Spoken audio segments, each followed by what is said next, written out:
If you just stumble across the channel, it's probably because somebody hit that like button before. And for those of you who hit that like button, comment, and subscribe, I just want to say thank you. Thank you very much.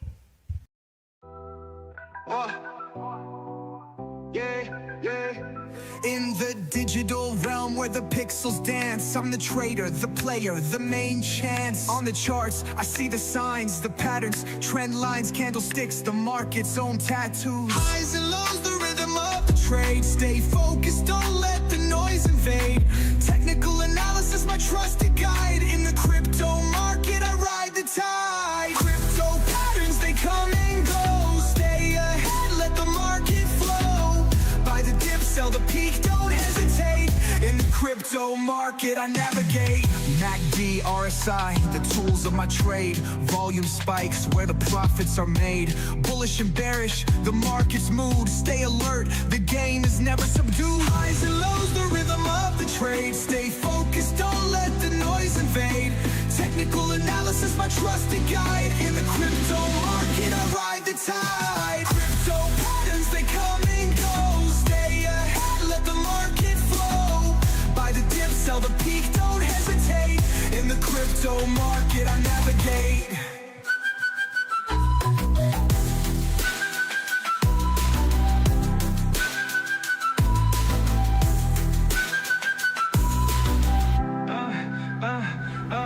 In the chaos, I find the signal.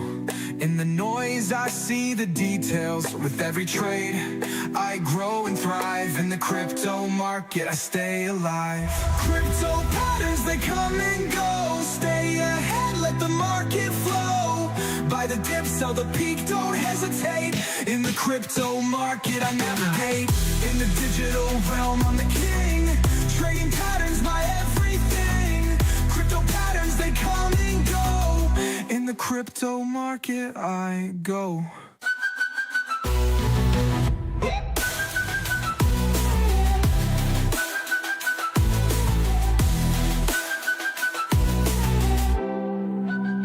MACD, RSI, the tools of my trade.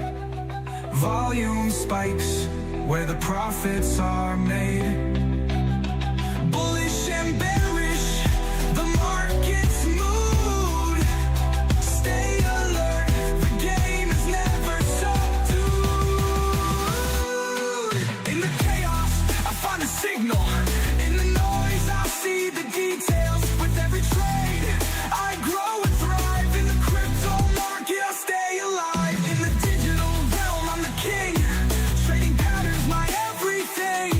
Crypto patterns, they come and go. In the crypto market, I glow. Ooh, yeah. Crypto shelters mine. Ooh, yeah. Rising through the grind. Woo! I'm a corner kid born where the street lights hum. Crypto's my shield, stacking dreams from the slum. Main punks rolled up, flashing coins so fake. Shield me junk, pumped it, left my stack to break. Lost my last buck, landlord kicked my gate. Lights went dark, scams cut my fate. News lit their fall, cuffs on grifter kings. Flip the sap to glow, bull run spreads my wings. Yeah, crypto shelter holding me so tight. My cover rising through the night. Yeah, yeah. Scams can't break my soul's refrain. Ooh. Streets my fight, shelters my gain. Woo. Crypto shelter, shelter, shelter. Oh, oh, oh. Scam boss laughed. Kid you meet to chew. Dropped his coin fast. Drained me black and blue. Foam sharp blade. Carved my thin dime. Gas fees flayed. Stalled my climb. Then I snatched it back. Flipped a dip to gleam. Sats hit my sack. Turned the trash to steam. Market my hymn. Coins my urban creed. Bull runs my win. Scammers bleed. Crypto shelter holding me so tight. Bull runs my cover rising through the night. Yeah, yeah. Scams can't break my soul's refrain. Streets my fight, shelters my gain. Woo! Crypto shelter, shelter, shelter. Oh, oh, oh. felt their scams, cruel rain. Ooh, yeah. Now I stack high, broke their grift domain. Yeah, yeah. Crypto's my spark, my rise, my claim. Ooh, ooh. Bull runs my shield, lifting my name. Ooh. Dodge their chains, dance through the sting. Ooh. Shelters my throne, hear my city sing. Yeah, yeah, yeah. Crypto shelter holding me so tight. Bull runs my cover, rising through the night. Yeah, yeah. Scams can't break my soul's refrain. Streets my fight, shelters my gain. Woo! Crypto shelter, shelter, shelter. Oh, oh, oh. Ooh, yeah. Crypto shelters mine. Oh, yeah. Rising through the grind. Woo! Crypto shelter, shelter. Oh, oh, oh. Bring out your dead. Bring out your dead.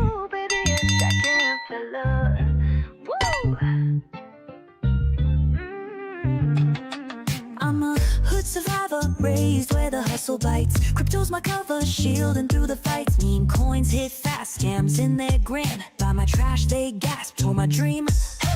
Lost my last buck, landlord kicked my gate. Lights out in luck, scam sealed my fate. News lit 'em up, cuffs on grifter kings. Flipped a sat to shine, bull runs my wings. Yeah. When the charts crash low and the scammers glow, ooh, you've got my back, my crypto Bella. Yeah, yeah. When the bears run wild and the pumps subside, check. ooh, I'm your shade, my crypto Ladies and gentlemen, the turkey is back. His voice may sound funny. Gobble gobble.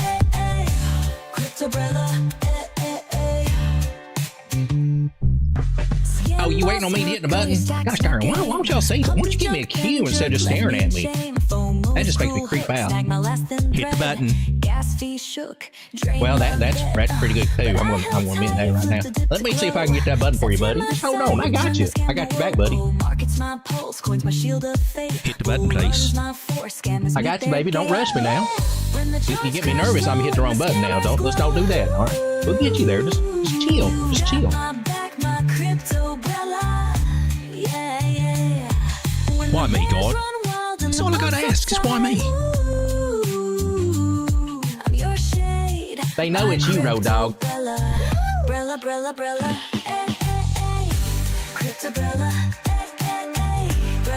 like it when he sounds like Batman. He ain't Batman. But sometimes he sounds like Batman. He ain't Batman, Habib. He's not Batman. But I like it. For the love of God, Sean, just hit the button. See what you did, Habib? Now you got him trying to be Batman. I like it, though. For the love of God, just hit the button, Sean. Just hit the freaking button. You know, you really need to get your crap together on here. You know, most people, they got a professional production, they got things that start on time, they got things that happen and like clockwork. Now, you ain't got that here. You need to work on that. For the love of God, Sean, it's because I have you here. Just hit the freaking button. Oh, now you want to blame it on me. He does have a point there, son. I get to say. Oh, shut up, Habib. Well, I never. I bet you did. I bet you did lots of times, and you probably liked it. My lips are sealed. I'm not talking to you.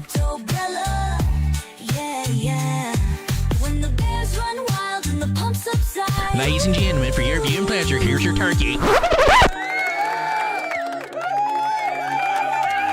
Ladies and gentlemen, the turkey is back. He can kind of breathe.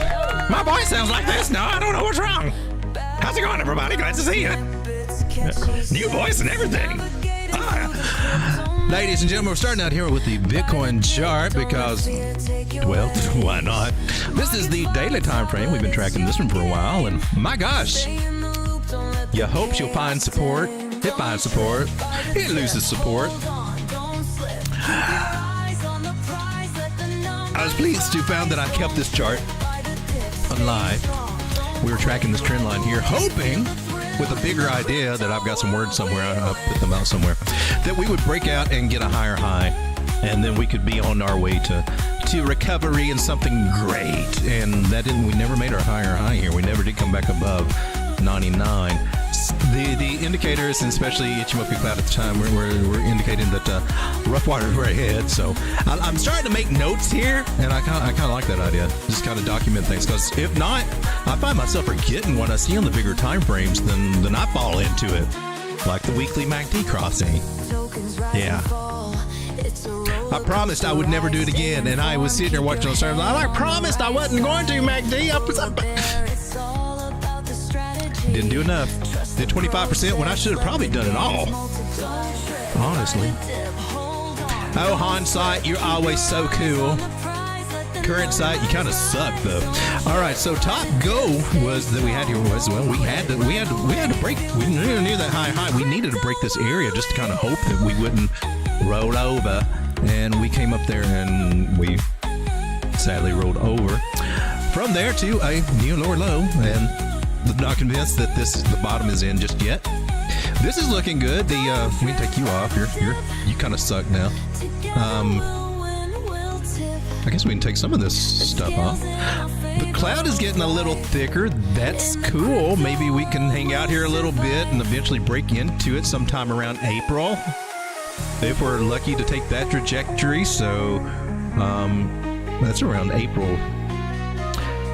If we were to start going up, and the closest I can see is getting up there is right at the end of March, about the 28th, 27th, 28th, if we're lucky to get on the trajectory to take us up there.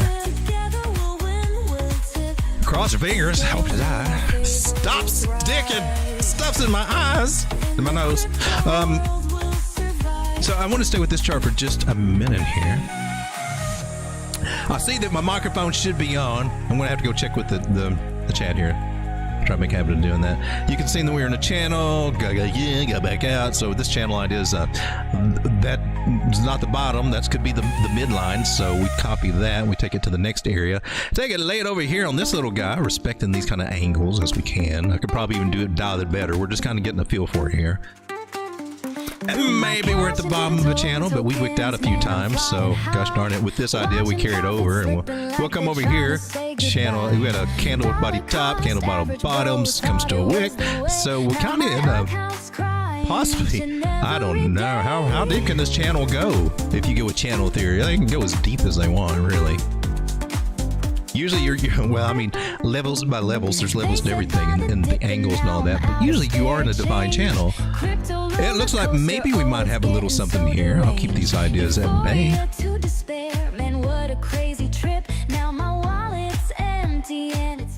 The music may be a little loud. Let me turn that down just a little bit. We've been doing some voiceless streams there, just sharing the music and just doing a little market watch. Thank you guys, been hanging out, checking out the tunes. Tunes are available on Alexa, iTunes, and wherever you find your streaming music. Spotify, I've got some nice playlists over on Spotify's. I got the crypto chills, the crypto rocks, the crypto urban. I got the top crypto hits. I got them all there for you if you can just find the playlist and just kind of chill. It might help Road Dog get this music out there a little bit. Okay, you're pretty good, Angle. You are pretty good. Candle body tops, candle bodies. That's my rule for angles. Candle body touches. All right, so we lost the 200 daily moving average, so we are officially bearish. Let's make a note of that, shall we?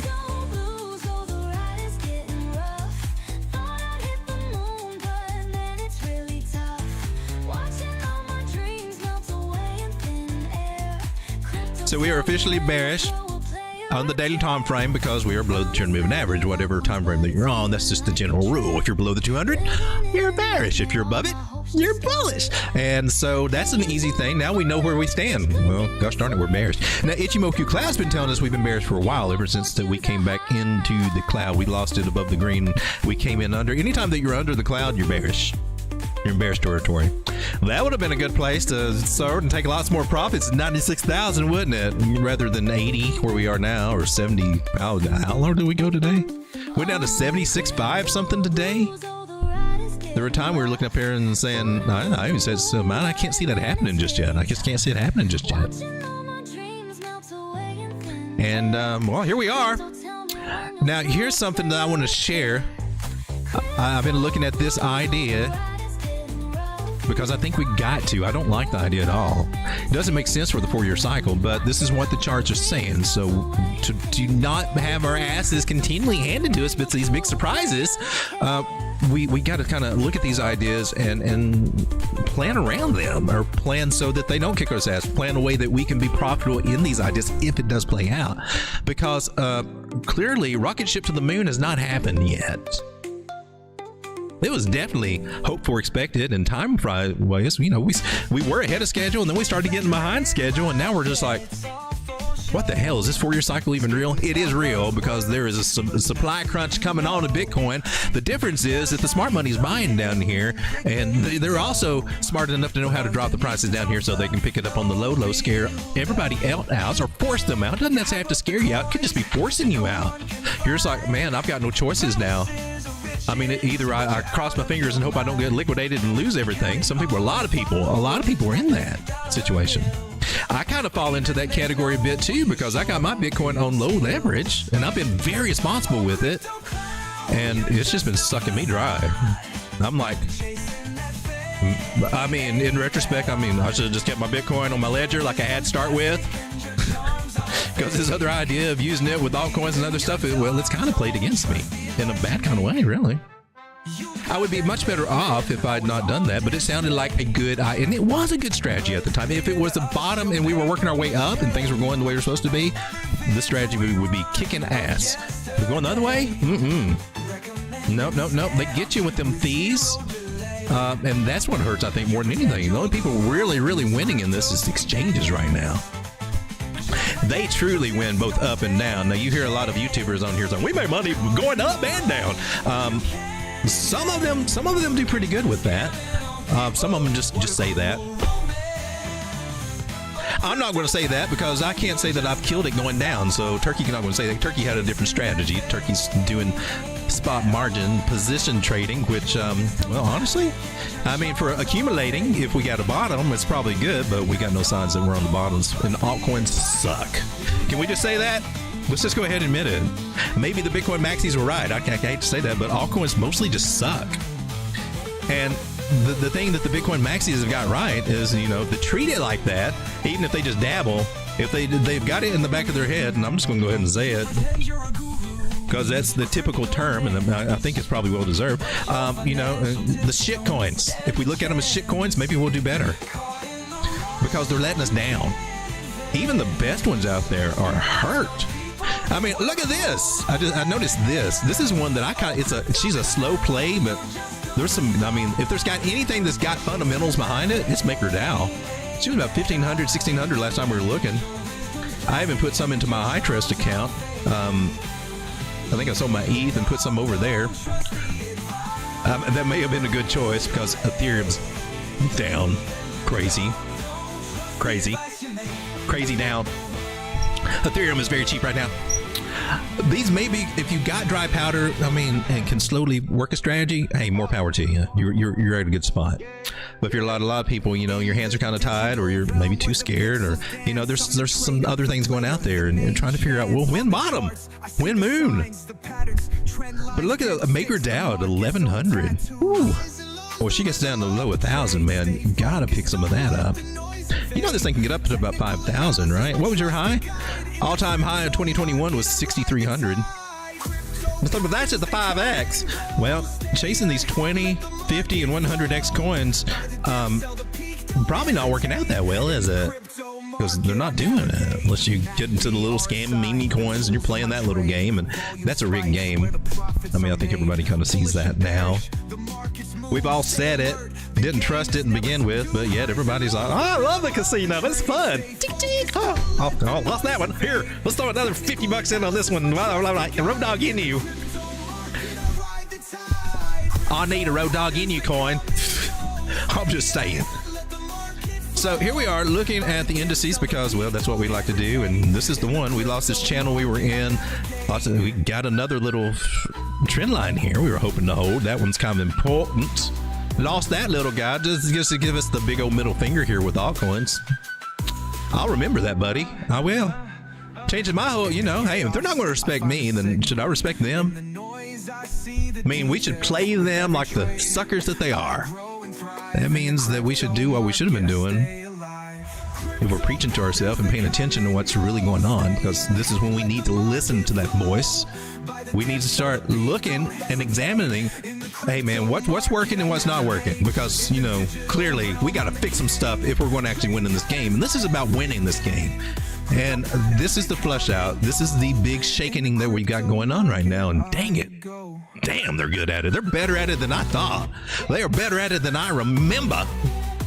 And everything that we were feared, everything I've been feared of happening, they trying to do. So I'm just going to start living in the fear, or just paying attention, not living in it, but paying attention to the fear. Because they want to scare the hell out of everybody, and they're doing so good at it. All right, so officially bearish on the daily time frame here. Now we have the 360 moving average. It's one of my little darling moving averages I got here on the daily, coming right down at this little trend line that we've got, the last little trend line that we can hope for on this little leg. We got another one that goes lower.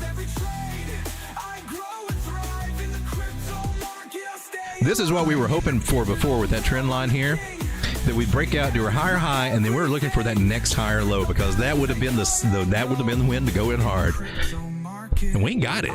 And that's still what we're looking for right now. If you're looking for when do I know when it's safe to get in, this is GAN strategy right here. You wait till you get your higher high, and then you're confirming a trend change is what you're doing. You're confirming a trend change, and then you're going in on the next higher low. Of course, you got to be safe. You can't just say, oh, the GAN said it's going to happen here. You need to still put your stop losses just in case. Hey, man, they may trip you out, because sometimes they go for that higher high and then they go for another low, a lower low. They do that when they're flushing out stuff. So that's the cautionary tale. But generally, that's what you're looking for. Another idea would have been if you waited till you got over here, that would have been a higher high from this one, and then took this one low. So either how you interpret it, buying these lows here, these higher lows, was the good little place to do it before they blasted us up to 100,000. Man, that was a good feeling back then, 62, when we started recovering. But do you remember? I mean, comparable to where we are now, since we're at all-time new lows, it's kind of like we're back down here, but even they shook us out, got us down to 48,000, 49,000. That was scary AF for me. Scary AF, because I was in a worse situation there, and I lost a few positions, and getting all, I mean, it was getting to me, man. My liquidation was down at 40-something thousand. And I've got to work with that now, because, the fees and all that, and being in the market and playing and not taking enough profits. Well, that liquidation level has slowly risen, so I got to be mindful. So I'm having to use some kind of clever strategy right now. It seems to be working. I hope it does work in the long run. It's the lock and roll strategy that we went over in, I think, the last stream before I had my surgery and everything. But anyway, the point I was trying to make, they came down and they got us, and then they brought us back, and then they came and got us again. And here everybody had PTSD and expecting it to go lower. A lot of people were calling it to go lower. A lot of your very popular YouTubers were even calling it to go lower. Some of the little 1 minute black chasers, definitely. But it didn't. And then we started moving up, and everything turned around. But that was scary as F, PTSD. And man, like I said, I'll continue to say it, they are good at their game. We're playing against the pros here. I mean, the real pros. We got BlackRock in this picture, and however all that crap works, and they're pretty good at what they do. Now, I don't know if they're doing anything devious. I don't know. But somebody out there is playing us like a fiddle. The composite man, the market makers, however you want to look at it, market makers do have a play in this, by the way. But we always playing against them, whoever they be. But they are good, man. They good. Our best thing is to try to emulate them. And that's what I think my lock and roll strategy that's as close as I can get to doing this. What I use in position trading is the only thing that's kept me from getting liquidated so far. Knock on the pressed wood. Let me come and say hello over to the chat, everybody. Sorry, I got caught up in all this. We'll come down to the smaller time frames and look. But right now, just zooming out can tell us that 75 could be on the picture. Then we also have the golden ratio, the 618 Fibonacci area down here at 72. A lot of people are calling for 72 for that reason. There's even one down here a little bit lower, and depending on where you pull the fibs, you know, technically there's one down here about 55. I'm just saying. We're just measuring the local moves. We still got a bigger move. This is, oh, I forgot. This is the thing that I wanted to share. I didn't share it. I got sidetracked. Let me zoom out and see if I can get a bigger chart. I've got this somewhere already spelled out here. Let me just see if I can find it. I just got to find the audio here. Yay, turkey. Spicy salsa or blockchain flair. This one, when you zoom out, now this is my drawing. This is not Elliott Wave's drawing, although I'll show you his. But this is this is the situation that I'm talking about that we may be in. It sucks. It doesn't fit with the 4-year cycle. Jeez, and this just blows the whole 2025 out of the water if this were to happen. But it fits the rules of Elliott Wave. So let's break it down. You got from the very bottoms to our wave 1. We came down for a wave 2. We got up to wave 3, which is supposed to be a good one, a big one. She hit her targets and everything like she's supposed to do, so I'm cool with this being a wave 3. She came down for wave 4, which does not overlap with wave 1, making that, well, that's valid. And then we got a nice big wave 5. Now, there's different ways you look at this. This was 5, but that went higher. That doesn't make any sense, so we would count that as 5. I do, and I see us being I see us being on a possible A, B, C correction, meaning we could come up anywhere from 88 to 90, and then roll over. What we're doing is pulling our trusty O fib. If we got a bottom in, we need to get above the 618 area to hope that we can hold it and keep going up. Otherwise, we roll over. So, and I've got you, I think I got you drawn right here at the 0.5, about 92. Because that's usually about where we go. If we're lucky to get to 0.5, maybe hard, but anywhere, roll it over and not getting above 97 kind of puts us in danger of doing exactly what we did over here when I showed you that on the other chart. It says if we don't get above this line, then roll over. Yeah. And that rollover could take us take us several different places. That's 60,000. So do you want to be caught up on I don't want to be caught up on the blind side. So this is why I'm using my lock and roll strategy and basically pyramiding up on the downside, doing what the market makers do, or my attempts to do what they're doing. And that allows me to kind of work the range slowly down here as best I can, and maybe get try to get an extra dry powder to money tether to put down here. Now there is this trend line here that may save us. Maybe we can only just come down and double bottom right where we are. I'm cool with that strategy. I don't want to go down here. I don't want that, but we could be looking at this. Let me click on Elliott. What does he say? Elliott thinks that this is what Elliott says. Elliott thinks that we're on some gigantic multi-cycle wave, which we could be. Okay, I'm cool with that. A 1, a 2, from last cycle's high to last cycle's bottom to this one. That's an interesting theory, Elliott. Elliott thinks, and I hope you're right, Elliott. Man, I would be so happy to be wrong on my Elliott wave thing and let this Elliott wave indicator really tell us, because what it's saying is that we could bounce here and then go to Valhalla. Holy crap. Elliott, man, I usually don't like to hang out with you because you're usually the bummer that I'm being right now, but that's the most positivity I've seen out of you right now, Elliott. Huh. I'm going to Elliott a hand right there. Of course, now Elliott does flip-flop a lot. You can look on a few days and he's got a whole different setup. But right now, he kind of sees that possibility. All right. I felt that would be a little bit too bullish to share right now, but wow, okay. Let's park that in the back of our brains, because man, that would be, this fits with the cycle. This fits with what we're looking for 4-year cycle. What else can I see that may confirm this idea? Ichimoku Cloud also likes Elliott's theory. We're on the weekly time frame. There's a 50 moving average coming here about 75,000. We may still get there. He says maybe down as far as 74,000. Maybe just bounce where we may have already hit it. On the weekly, we do not yet have a bearish cross through the 9 over the 21, so that's a saving grace. So the moving averages also confer with Elliot's thought here that, yeah, it could happen. Road Dog, you're telling us it can go up, down, and sideways. No, I'm just telling you, I'm telling you what the warning signs that I'm going to put into effect, because I got no guarantee we're getting ready to blast off to the moon. None of us do. We'd love it. We've been hoping for it, but we've been sorely disappointed and played like fools, a lot of us. And maybe the 4-year cycle bias is getting to us here at the last few months before, you know, we do get that rocket ship up. I do believe a rocket ship is coming for Bitcoin. I honestly do. I just, you know, she's behind schedule right now. She was ahead of schedule, now she's behind schedule. It's weird AF. But I do like this idea with Elliot sharing right here. And he's got us going to 142, 183, 248. Elliot, you're a moon boy all of a sudden. What the? Is it the pain meds? Is that what it is? Am I hallucinating? Because Elliot's just usually not this bullish. Now here I am flipping bearish. Now Elliot's going to get bullish. This is weird. This doesn't usually happen. Well, that's a little crazy. I want to make a note of that, though. Well, let's make a real note. All right, so we got some opinions going on here.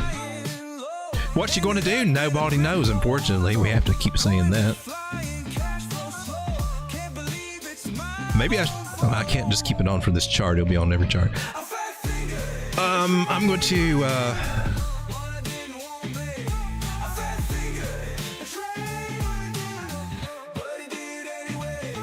Got friends in crypto chats telling me to relax. Market's wild, nothing's fast. I'm going to take that as a bullish sign. I'm going to leave that up there to remind me that the indicator is bullish, but I'm not.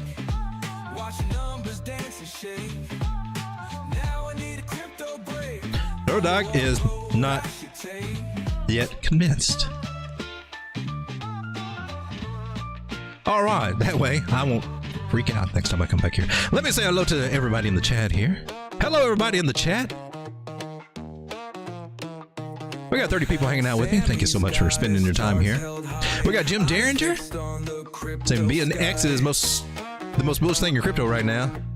I'm not trusting much of anything to be very bullish in crypto right now, to be honest with you. If Bitcoin ain't happy, ain't none of them happy, and I don't trust the moves that they do. We got Floki's Angels. Man, I never get tired of that. Thank you so much. We got Chris Klein. Bobby Yaz. We got Julian. Tommy 2 Liters. Did I already say Bobby Yaz? I think I did. Sometimes I'll repeat it. Hey, you get double dips. Strega, what's going on? Sam says Caspa's 5 cents. Is it really? Man, we saw the possibility to happen, but it's just hard to accept when you say that, isn't it? It's just hard to believe that things could go that bearish, but then you wake up and hey, here we are. Surprise! Welcome to crypto.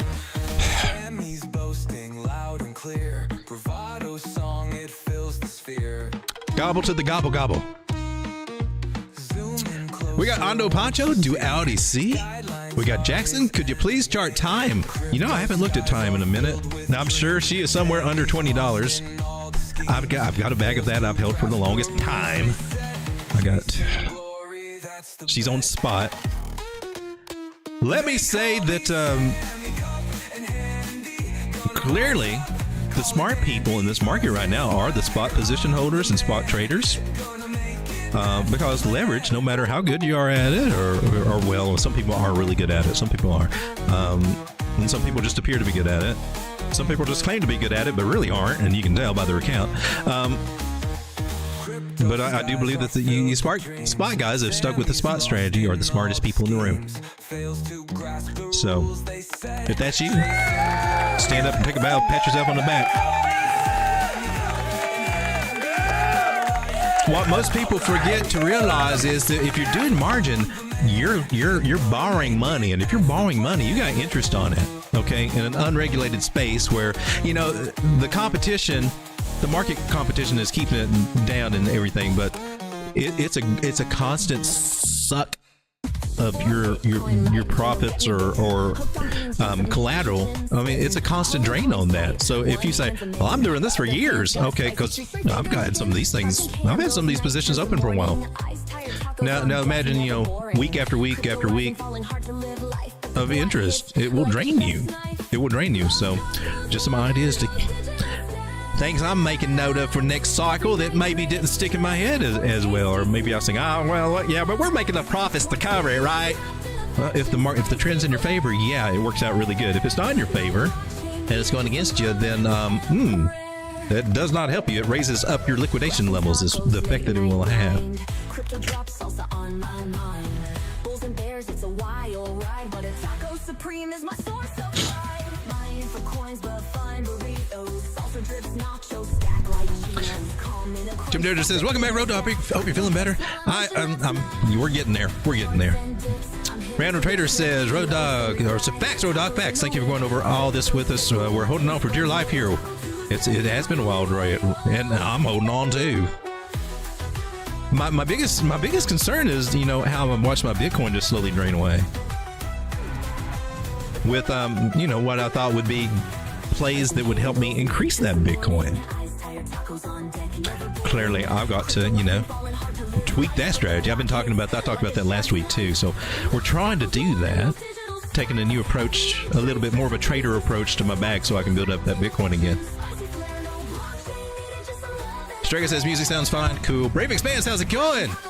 Everyone thought the bull run was over 4 years ago in May, and then the alts took off in August. True. They will get us to where we're about to give up, and then they'll run it on you. They're good at it. There's Miss Celinda. How's it going, Celinda?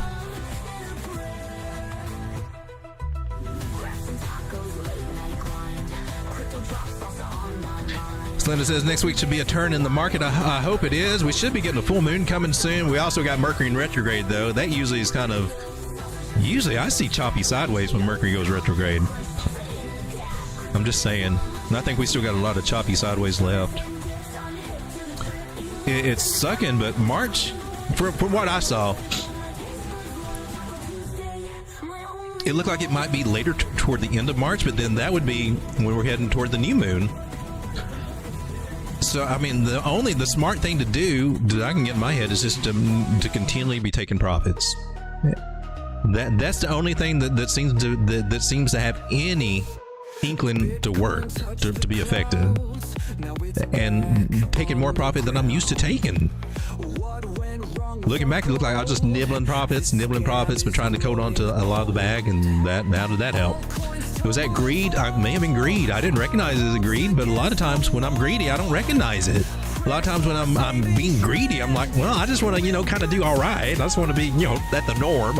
I just want to be, you know, let's be at least average. That's what I'm thinking. Like, I just want to be like average, you know. This has been making gains. A lot of people make a lot more. I want to make, you know, I don't feel greedy, but apparently I'm greedy AF, or it wouldn't bite you in the ass. So that's my bigger picture take right there. Let's come down a little bit and let's look at the nitty gritty.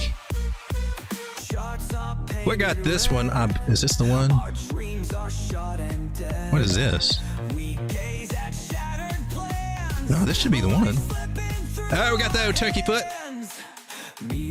Shout out to you guys that have been hanging out with me just on the chill stream, just listening to music, and I just kind of chart Bitcoin on the 1 minute and put levels and things like that. This is not good. That looks like a drop. That's not cool. I'm on what, a 12-hour time frame? 12-hour time frame. That's not good. I mean, this is okay, but that can change. Let's go to a 4-hour. That's not great. Here we are on the 15, where we can see that we got a little something happening here, and so we're going to look at the smaller time frames right now for Bitcoin. And actually, this is all from the stream today. I'm just going to clear this out. This is actually the chart that I trade, because I trade CoinEX. So I like to track the exchanges I'm using. I think I made a Bitcoin buy here on the... Oh, you don't work anymore. paper trading account. So we definitely got a bottom trend line going on here. A little something going on here, or maybe a midline and maybe a top line here. So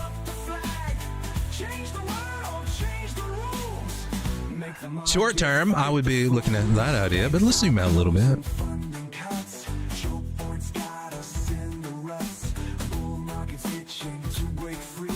Let's go out to 4 hour, because we got to zoom out and see what's going on. 4 hour. This is what I don't like. This is a flipping of the ribbon. We've seen it happen on all the smaller time frames, and now it's moving up to where it could be starting to happen here on the 4 hour. No bueno. That means come up, could come down. If we come up, it could be a bearish retest and come down, and that LA wave ABC correction that I've been calling for, I mean, it falls in with this. So regardless of what LA wave indicator says, that we're getting ready to blast to the moon, which maybe we will. I'm for that too, but I see more of a correction, so that's what I'm going to play. I think everybody's familiar with this idea because this is what most people are looking at. This was our zone, possible distribution zone, higher high, and then a lower low, which did not spring back up to jump the creek to take us to Valhalla, the banana zone.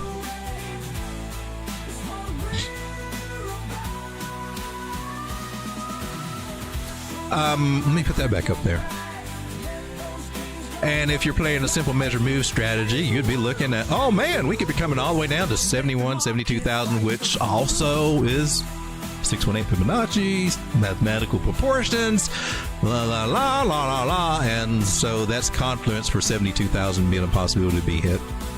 Sucky sucks. Now here, okay, so we are at our lower low. Is this the time to sell? No, this is the time to make your plans to sell on the way up. In my personal, what I'm going to be doing. Tis what I'm going to be doing, or hope to be doing. It's my game plan. How I execute it. God help me, please do better at execution. Higher highs up here. Boom. Boom. Even down here. That way, as we go up, I got some dry powder that I can deploy as we come down. That's the game plan, and pay off the loan. Keep my liquidation level coming down as best that I can. That's the important thing I'm watching right now. Me liquidation levels. They need to get back down to about 40 something.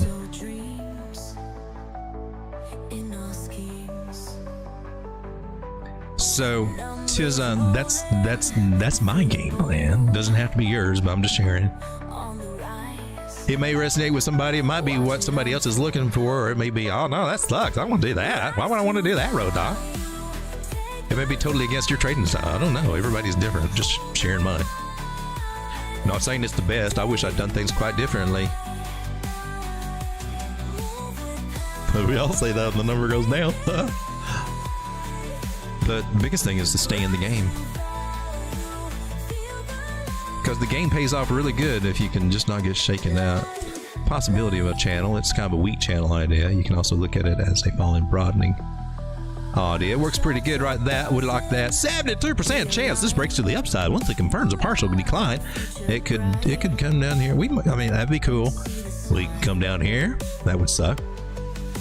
I'm looking for more up. Then maybe down. Maybe it makes a higher low and we head and shoulders our way out of here or something crazy like that. Or maybe she wants to go lower. We don't know. But as long as these things keep crossing bearish, it's more likely that we're going to come down. That sucks. So those are the ideas. So what I'm looking for now is any chance that we go up from here for a bearish retest of higher levels. And we might see 90. We might see above 90. I don't know, but that's when everybody's going to say, we're all right now, we're good, we're getting ready to go to Valhalla.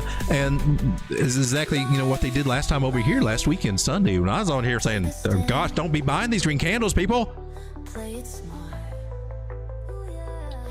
And sure enough, we dumped. Then we went up again. Don't be buying these green candles. And here we are again.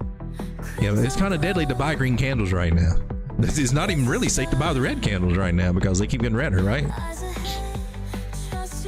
So, Road Dog, what makes you think we might be at bottom level now? I don't know, but my techniques, I like to pull me local fibs.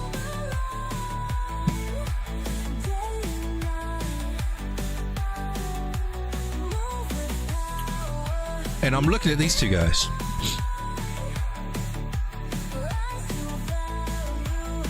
Oh, wrong color.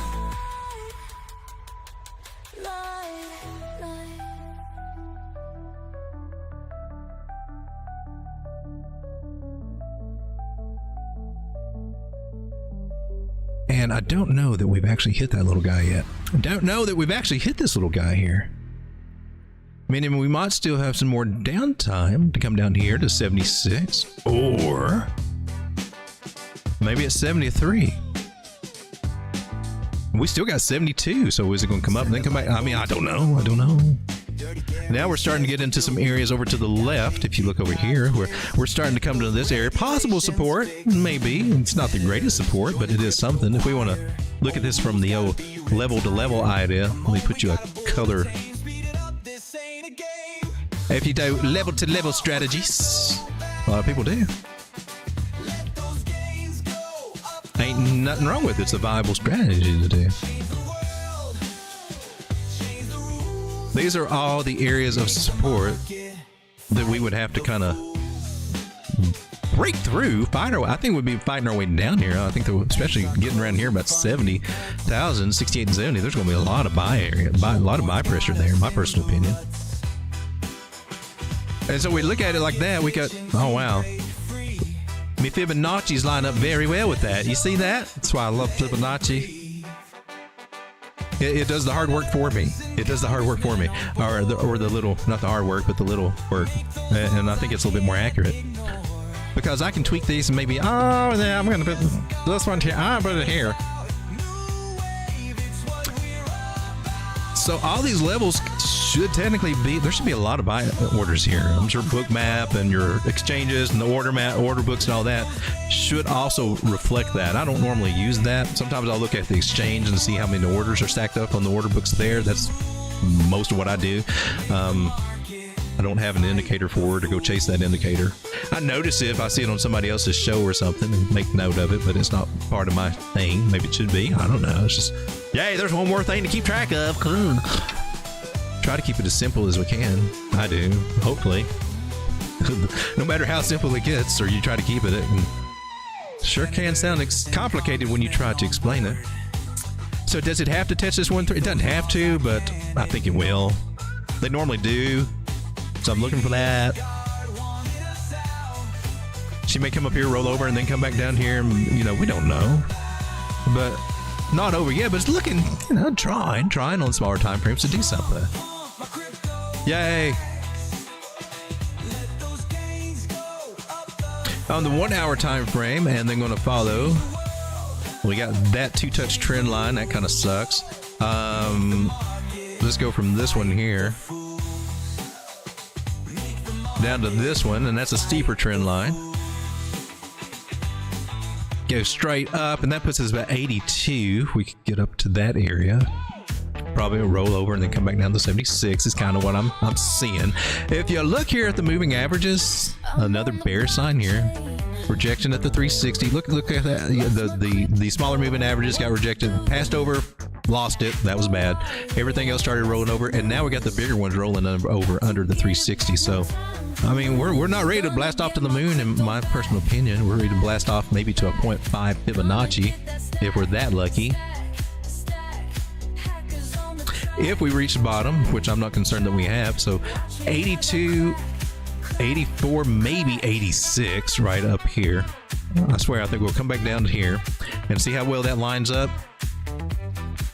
See how well that lines up? Yeah, so I don't think we reached bottom yet. I think we might be rolling over here at 80 to come back down to 76. That's what the bigger time frames suggest.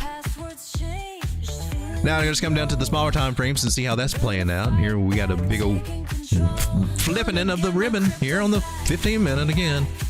She'll flip a little bit, flip back. It just sucks. But if you're short in the market, and I've got a short, but it's a very small short on one account, but that's the only short I got open for Bitcoin. I think I did it somewhere. I forgot, over here, added to it. So I don't know. It's not anything that's going to make me a great amount. It's not going to, yes, nailed that. Boom. We make money when we go up and go down. I mean, I mean, technically, I guess I could say that too, but in comparison to what I'm losing on any other thing, it's like... Ladies and gentlemen, thank you for hanging out with me. 35 people hanging out with the turkey. Yay! Gotta get some of this late night coffee.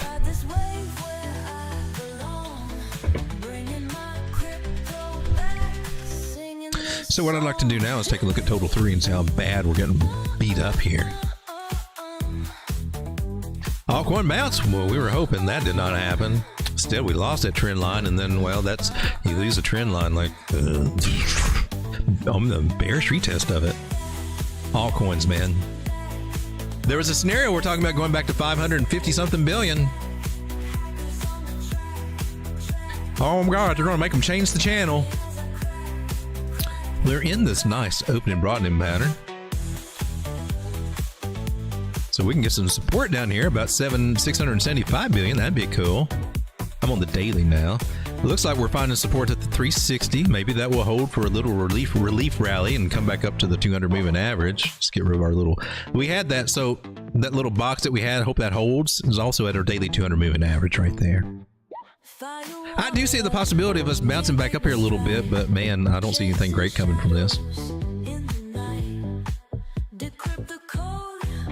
We just seem to be in a little channel, so maybe we can come up to the top of the channel and come back and we play this game, and that's the best play I got that I can see for altcoins. You gotta take profits on the way up and then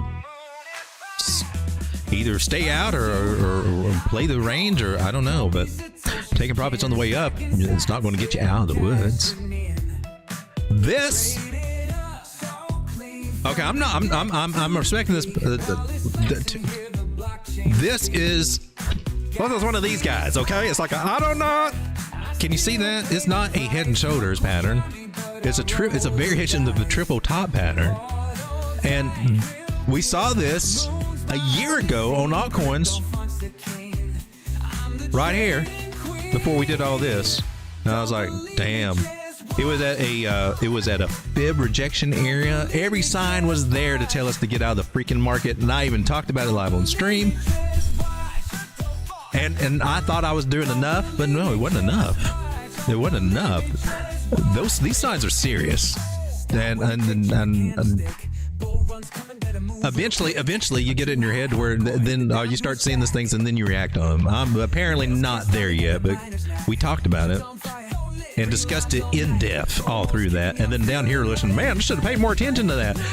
And wouldn't you know it, right here it happens again. It was like, oh, well, we'll watch it.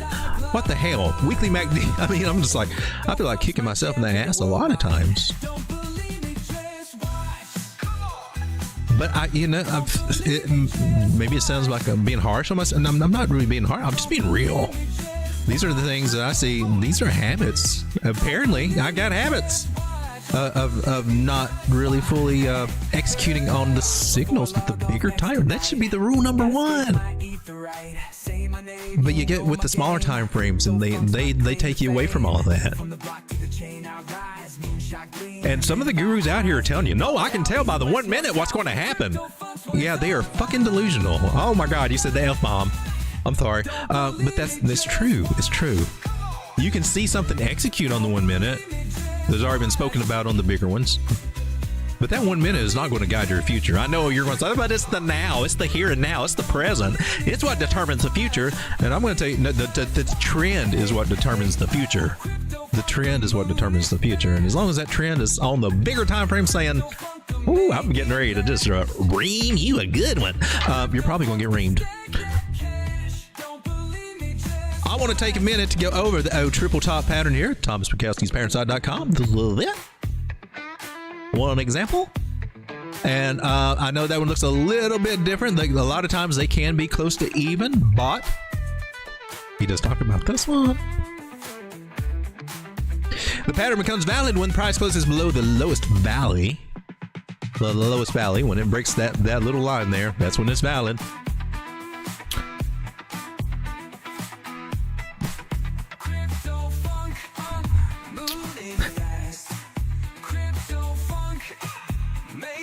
And I'm trying to find.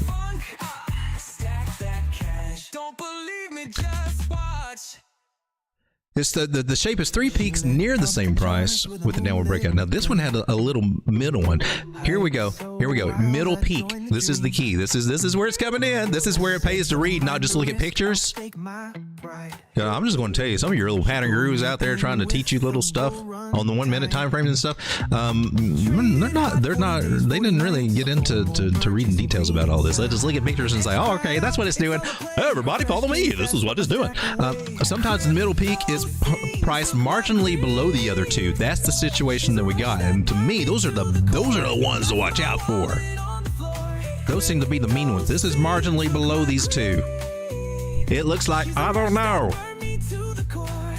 To me, it looks like a dude with his shoulders, with a little head, on his other shoulder up here, and he just got his arms out with his little fingers. I don't know what's going on. That looks like a bat. Okay, it looks like a bat. Never mind. It does kind of look like a bat. Real. The Batman pattern. It does look like a little bat. This is proven to be deadly during this cycle. And they got a bigger measured move than what you would think, man. Boom. Where's... Oh, man. Oh, that would suck to come back and retest through there, wouldn't it?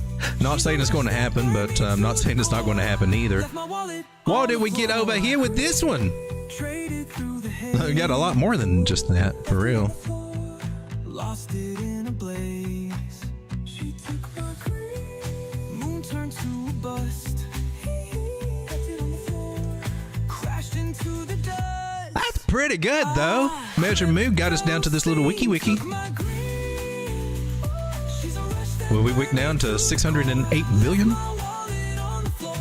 Just some odd is I would like to just ponder here that it would also correspond with bottom trend line. We reach the bottom and then we bounce. And then we get maybe, a little figure out what life is doing here, boring sideways. Oh my God, alts so suck right now. This is the worst season ever for altcoin. And then boom.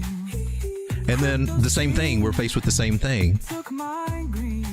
Number go up now. I ain't selling. No, I'm holding on. I got diamond hands, baby. Diamond hands, baby. Diamond hands, baby. I think a stop loss strategy can save your ass in case you get caught with a move. I like that idea. I'm trying to find every way that I can to avoid riding this little puppy down. I'm tired of riding this stuff down. I think I want to be a little bit more like my first mentor who, you never knew when he was going to sell until after the fact. I don't know why he always did that, but it was pretty much trend line broke. I'm out completely. I'm in cash, heavy. And I'm like, wow, dude, you're not playing anything long term or anything. It's like, I mean, you're just cutting out your $100,000 positions or something. Just I'm out of cash. And maybe that's the way to go. Be more trader. That does give you more dry powder to deploy at better prices, as long as you don't like, oh look, first dip, I was go all back in. That's where you got to start fighting with your degen. Oh, this is a good place. I'm gonna go all in here, because you would have to be really patient not to blow your, not to, you go all in here and then now we're down here. And you're in the same situation. So this is where the trading and investing in crypto gets tricky. It's what goes on up here.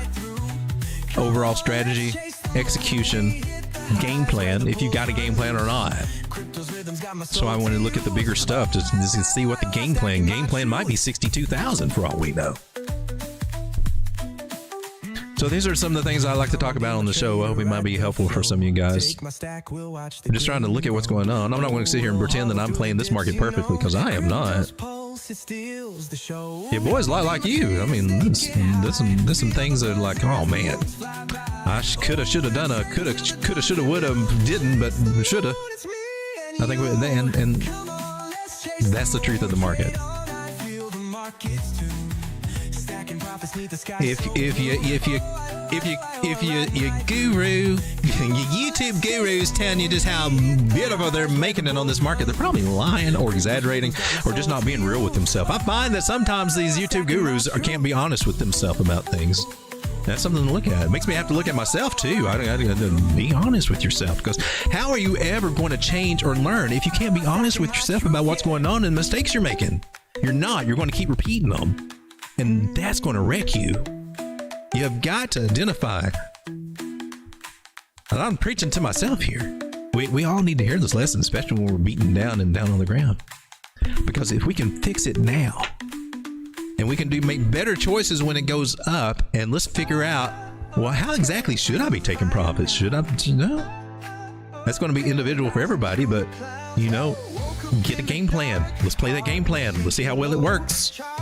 Wash, rinse, repeat for the ones that work, and switch them up for the ones that are kind of sucky or didn't play out as good, or nah, that's not the best way to go. And I like it if we talk about it and share that, like over in the Telegram group, There ain't no shame in sharing what works and what don't work and where you screwed up, because that's where you can help everybody. And we be transparent about what's going on. We don't have to tell you. Don't have to sit there and, oh man, I lost $500 on that one. Just say, no man, hey man, this strategy, that kind of sucked. I don't know if I want to do that again. Now, this is where I've been struggling. And then we get a collective mindset. I don't know. I just think those ideas, it just helps if you talk about things. Voicing them out, getting them to come out of your head into words or typed out, sharing these ideas, and then getting feedback from other people and other experienced people, maybe some more experienced ideas, and then, this is how we learn. This is how we grow. It's damn sure not by watching some girl. Oh, just got to do what I do. Who did this trade with me? Who's in the money now? Yeah, you can add $50 to your account too if you want to do a $2,000 trade. Yeah. What? You want to be like me and do this for a living and make millions trading crypto? Do this 5 or 10 times a day. You're set, buddy. Bullshit.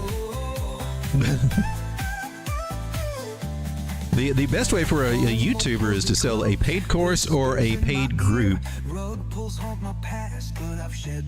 and then claim that they made their lifestyle from those little $50 profits every day, or those big bags that they just FOMO'd into live on stream and held a round trip from last cycle.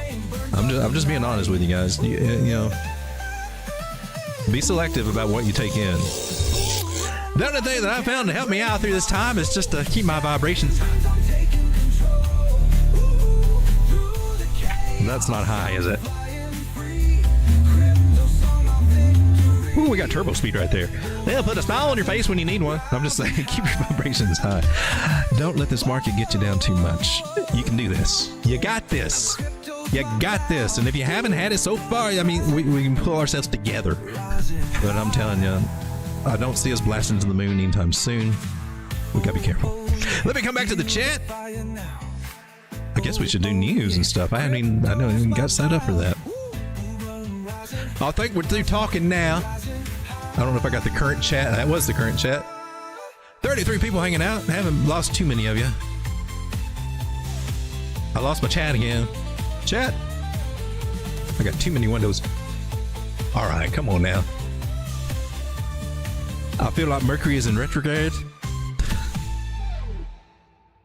And I'm allergic to Mercury in retrograde. Hop out, chat. There you are.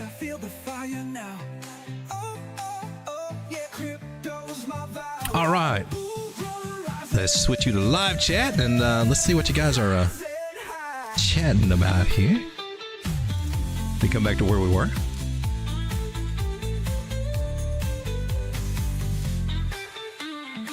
Chris Line says, I'm good for price right now, still accumulating. Sounds like you got a plan, buddy.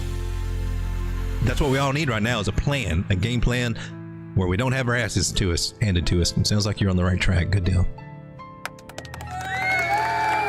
Jim says, chill streams were fun. Other channels were in full panic mode.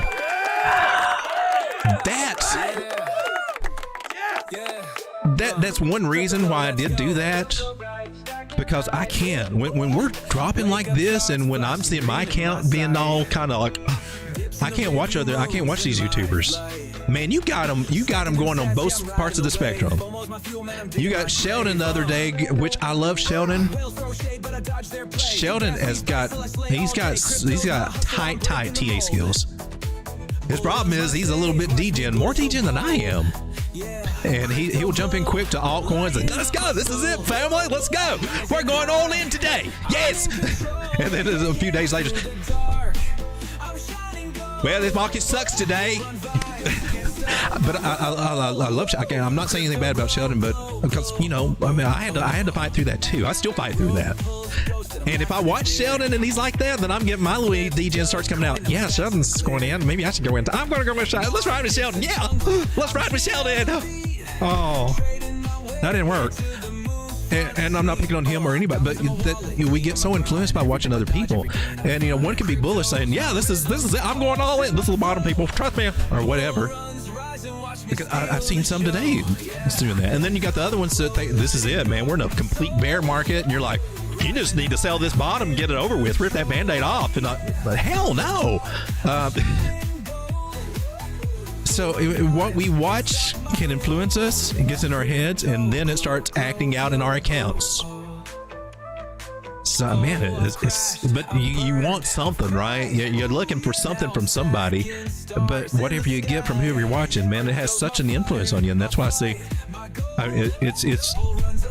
it's really a weight on our show, or it should be. It should. It's not for a lot of people, unfortunately, but it should be a heavy weight on anybody like me on here doing TA and stuff for this, because how I say things and how I present things can really influence whoever's watching me. It's just how this game works, and I'm not trying to do anything one way or the other. I'm just really trying to do what the charts say, and of course my emotions will come out and biases that I had that I'm trying to control. Maybe I can't see. We're all like that. So whoever you're watching, I've said this before, and I'm gonna keep saying it. The only person's TA that you should be following is your own. That's the only one that counts. Whether you're an expert at it or you're just learning, still that's the one you go with. Your own decisions. There's nobody that's going to do TA better for you than you, because they're not you. That's the rule. Number one rule. I'm making that number one rule for TA.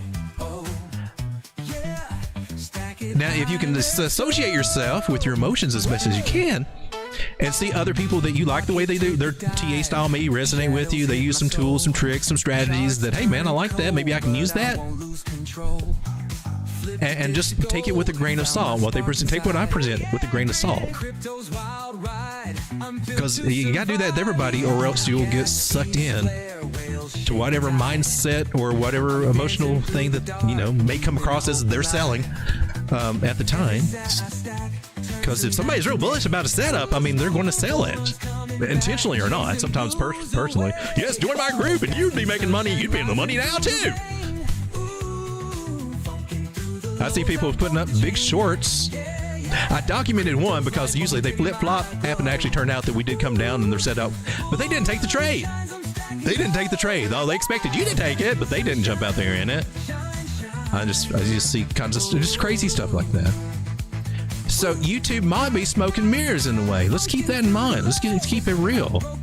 I'm not trying to be smoke and mirrors, but what if I had that effect on something? I don't like that idea.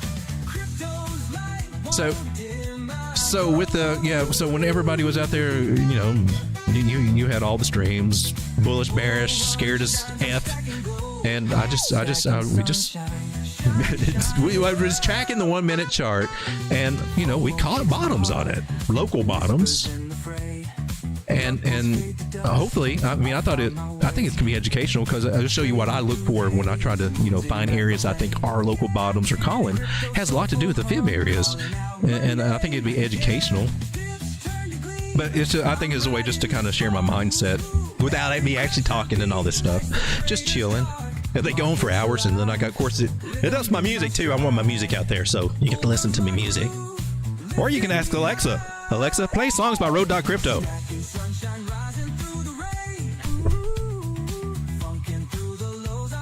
Did that work? Alexa, play Road.Crypto on Spotify. Hunan says, question, what would happen if Sailor gets liquidation? That would be horrible.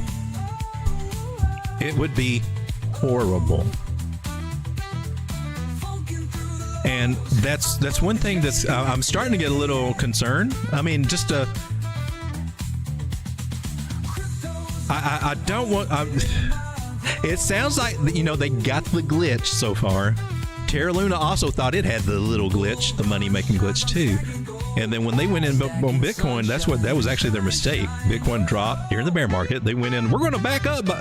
We're going to back USDT with Bitcoin during the bear market when it was dropping down. It just took a manipulated drop, possibly, just to unwind that whole thing and unwind the whole industry.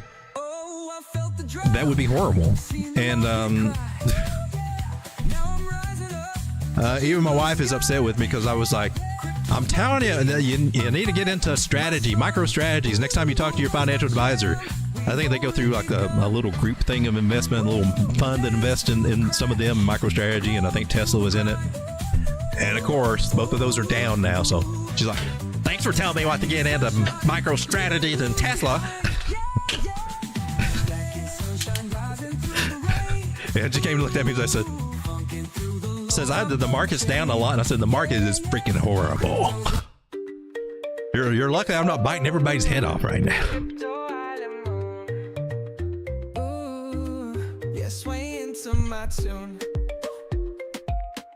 Jim says, I think if more people started to enter shorts after Biddy crossed on the weekly, we'd be better off. Well, I'm sure a lot more people will start shorting because we're at... Tell me if I'm wrong. Tell me if I'm wrong. But do you not find that some, maybe it's just certain YouTubers, that they only want to go short when you're at support areas? I mean, they never pick the top areas to go short, and that's hard to do. You got to be planning ahead for it. But it's like just as soon as we lose a lower, like, or get down to support, I'm ready to short here. Shorting support, I'm not a fan of that at all. It's the same as selling the bottom. But I do see a lot of that.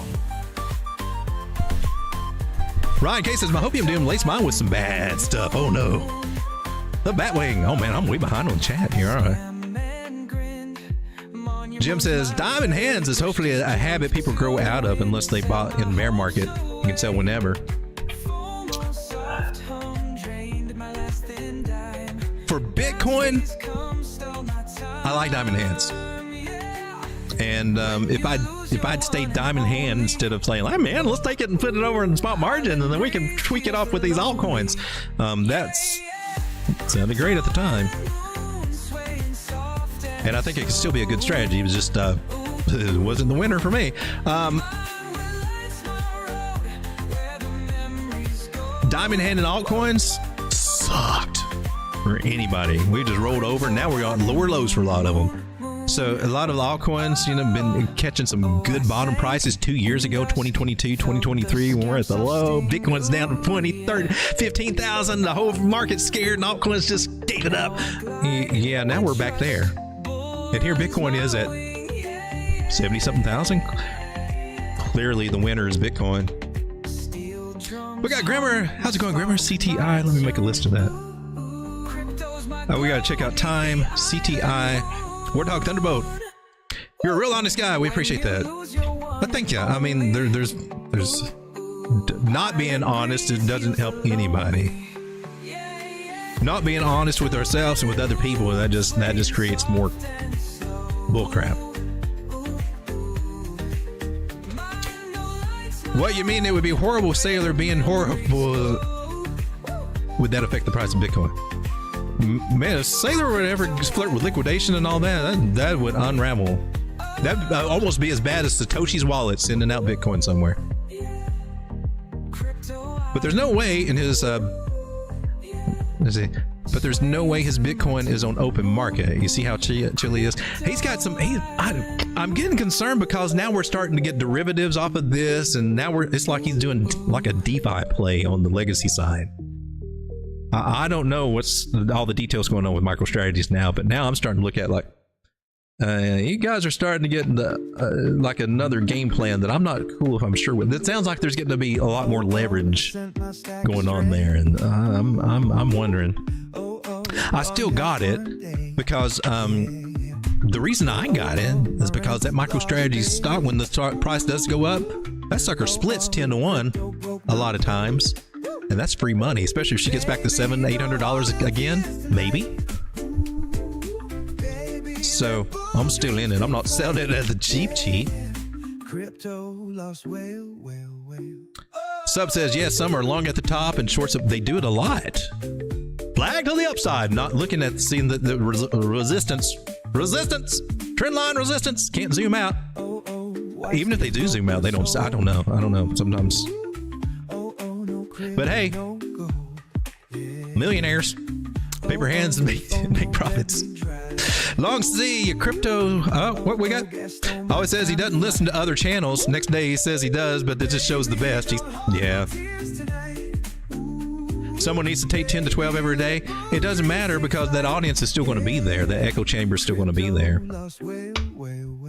So, you know, there are people to do 10 to 12.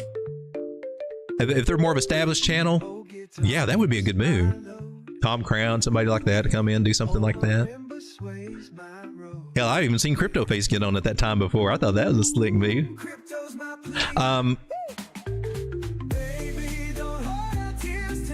It's an echo chamber. That's all I can say. Fanny Pack Joe says it ain't so. How does Sailor get liquidated though? Like he's actually leveraged to the billions.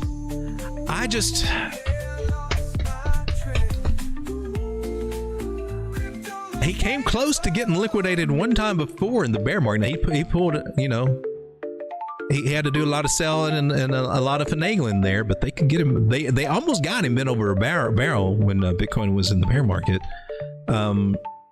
He needs to be careful. I don't know. It's just kind of scary. I hope everything works. I mean, he's been great for helping. If it wasn't for him helping Bitcoin and everything, we wouldn't see a lot of the moves and stuff, a lot of the adoptions. But yeah, I hope he doesn't get too crazy though. It's getting to where I'm starting to have to, hey man, all right. Jim says BNX had the 20 cross on the 50 weekly, about to cross the 100 on the weekly. BNX, I don't know what that is. I'm going to write that down. We're going to take a look at BNX. We got Jay Violet. How's it going? There's Brackets Adventures. Kelly L. Late to the party. Turkey's back. How you feeling? I'm doing okay right now. I can breathe a little bit better. I'm told I still got about 4 to 6 weeks before all this stuff kind of, I don't know. I feel okay. There's no pain.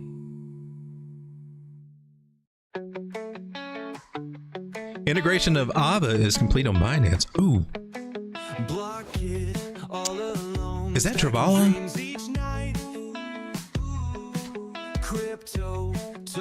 I want to take a look at that one too.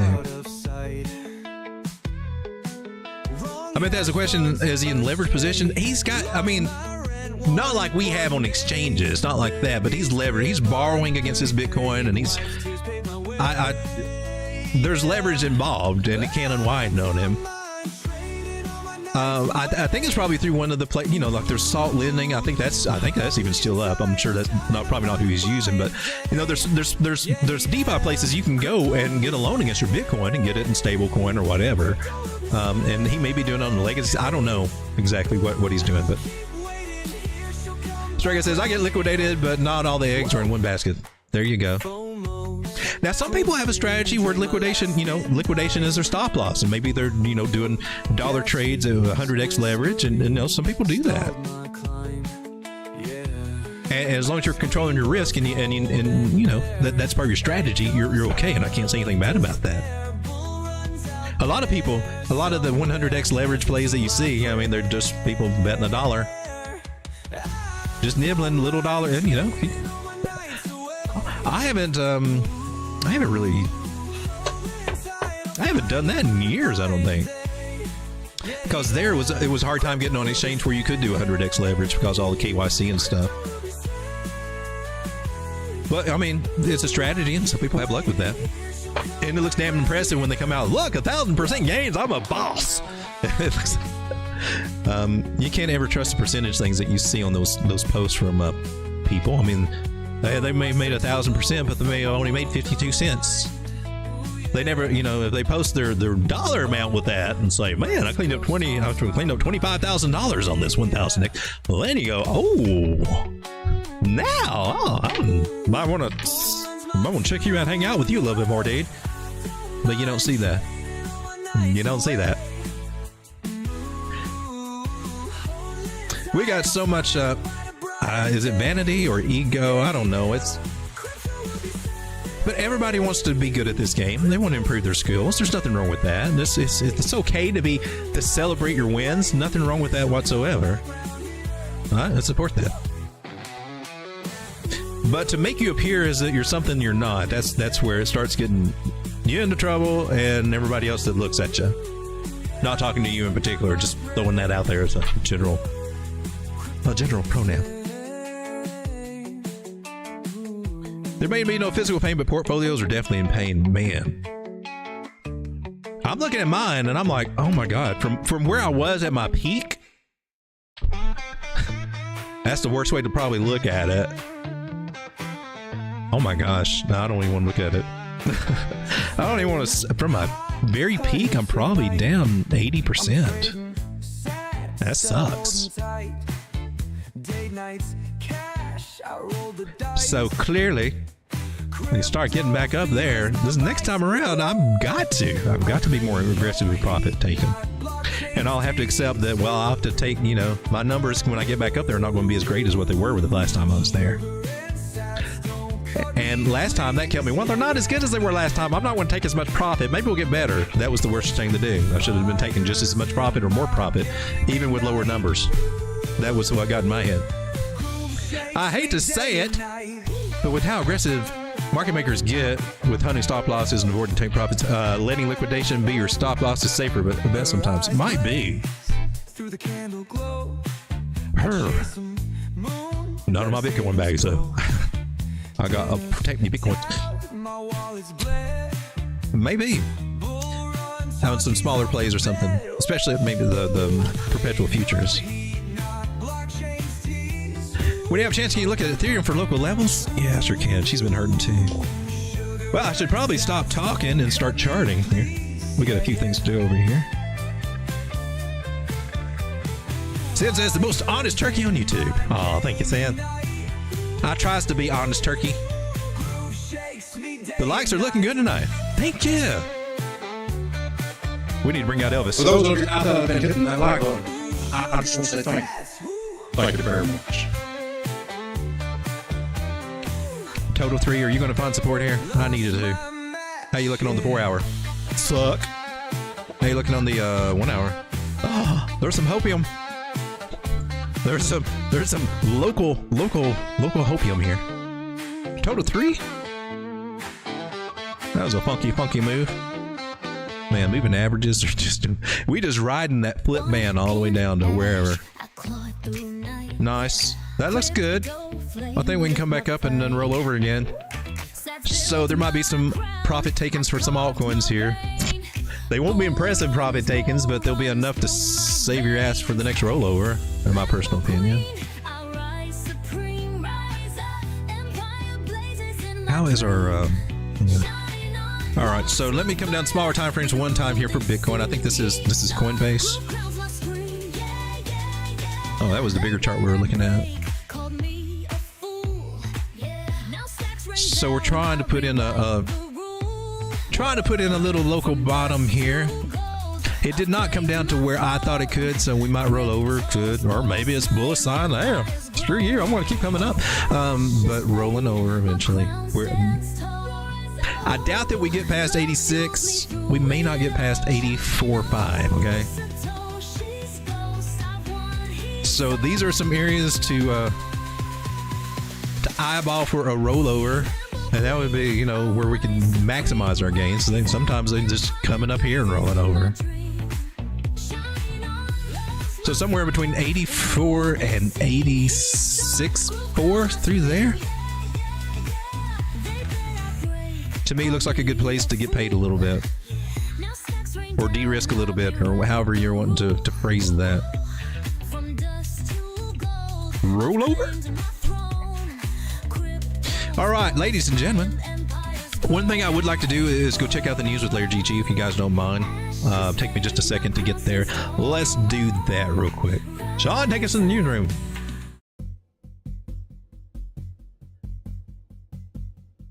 There might be some nice little alpha over here. Let's hope he may be. Oh, never mind. He's still taking a break. He has been on break. Sometimes he does that. And it's probably a good idea for a lot of people. It's probably healthy. Okay, so no news to not again. Let's go back to the charts and start charting some altcoins. Sorry about the no news. For those of you out there that have been hitting that like button, I just want to say thank you. Thank you very much.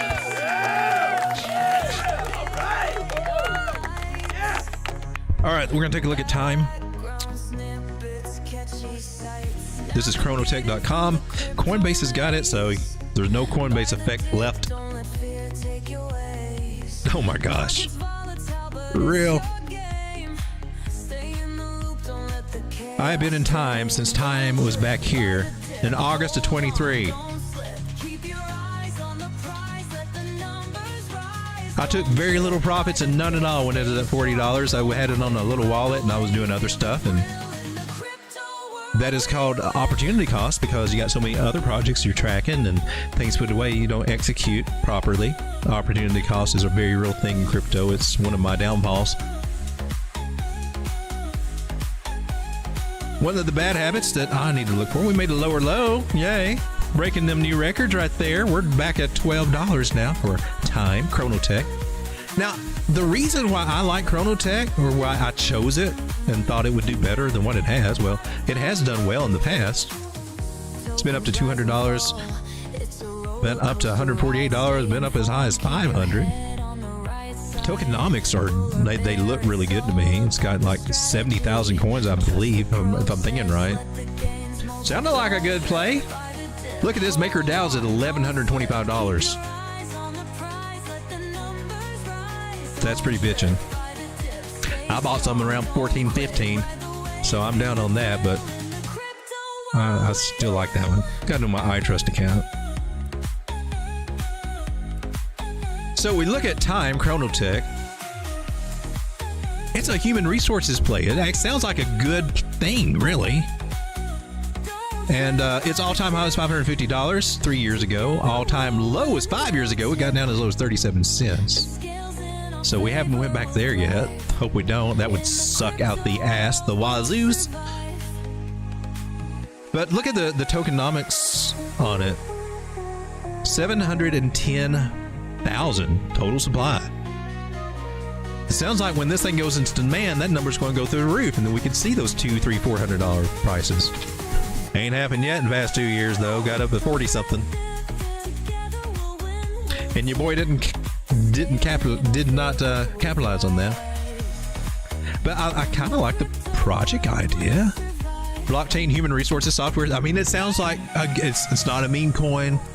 It's not some little governance it can, I'm sure it can. It looks like a fintech company focusing on HR. I mean, it sounds so good. Founded in Sydney, Australia. It's been around for a while. Token supply has won me over. Performance has not done it. Stake your time and earn rewards. Maybe that's what I need to do. Additional business, job mining, and premium account status on LaborX. I think it's a really cool project for blockchain. I think it's just kind of cool. But doesn't matter what I think. The market says, screw you. That's too nerdy. I'm not investing in that. I want a meme coin. I want something to make number go up quick, so it dump on my ass. And so that's where we are. $12, man. At a bottom. Is it a good buy? Should we keep going down lower? Jeez. Oh man, how much lower could you possibly go, Time? 856? Oh, tell me that's not so. 373? Oh, tell me that's not so. It could happen. Hope it doesn't. Gotta be real. Let me tighten up my fibs. Yeah, you're still right there.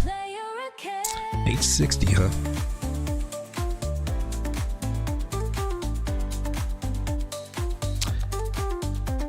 That's just one odd. You also got this one.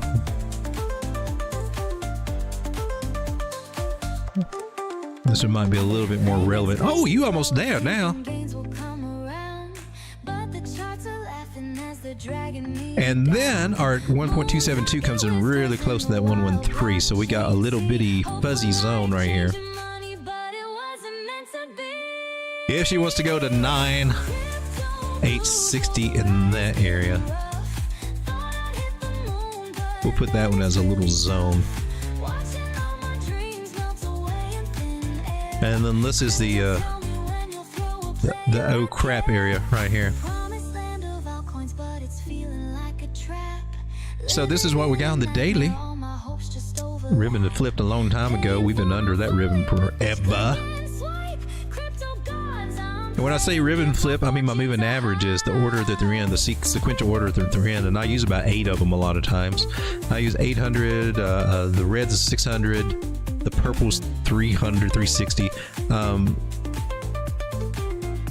You know, and their sequential order is largely to the downside. They need to flip. It needs to flip. They need all the smaller ones need to be in sequential order. And what that means for anybody that's like, what the hell is this turkey talking about? If I can find my little marker, that means that yeah, I need to have my small one above a bigger one that crossed over a you know, like a 5, you know, whatever, line 9, 21, 50, 100, and they would be crossing bullish if that something like that happened. They got to go in order, small to the largest, and that's positive. But right now we got the opposite. Right now we got the larger ones coming down to smaller ones, and smaller ones that's flipping bad. I don't want that. We want the opposite. So Tom, did I just do that, or has that been there? So might bounce from here. Might even see this area. Ooh.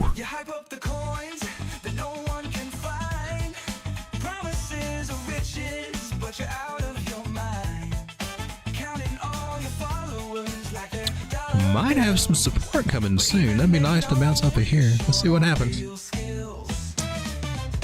This is the daily for time. We need to try to get back to 27.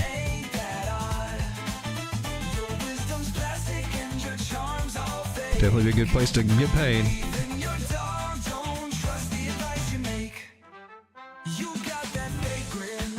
Let's go share this out over on trade setups. Just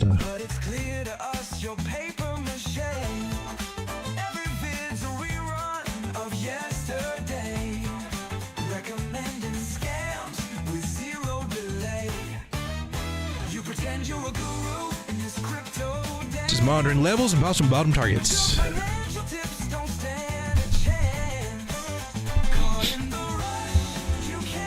Uh-oh, pardon me for just a moment, folks.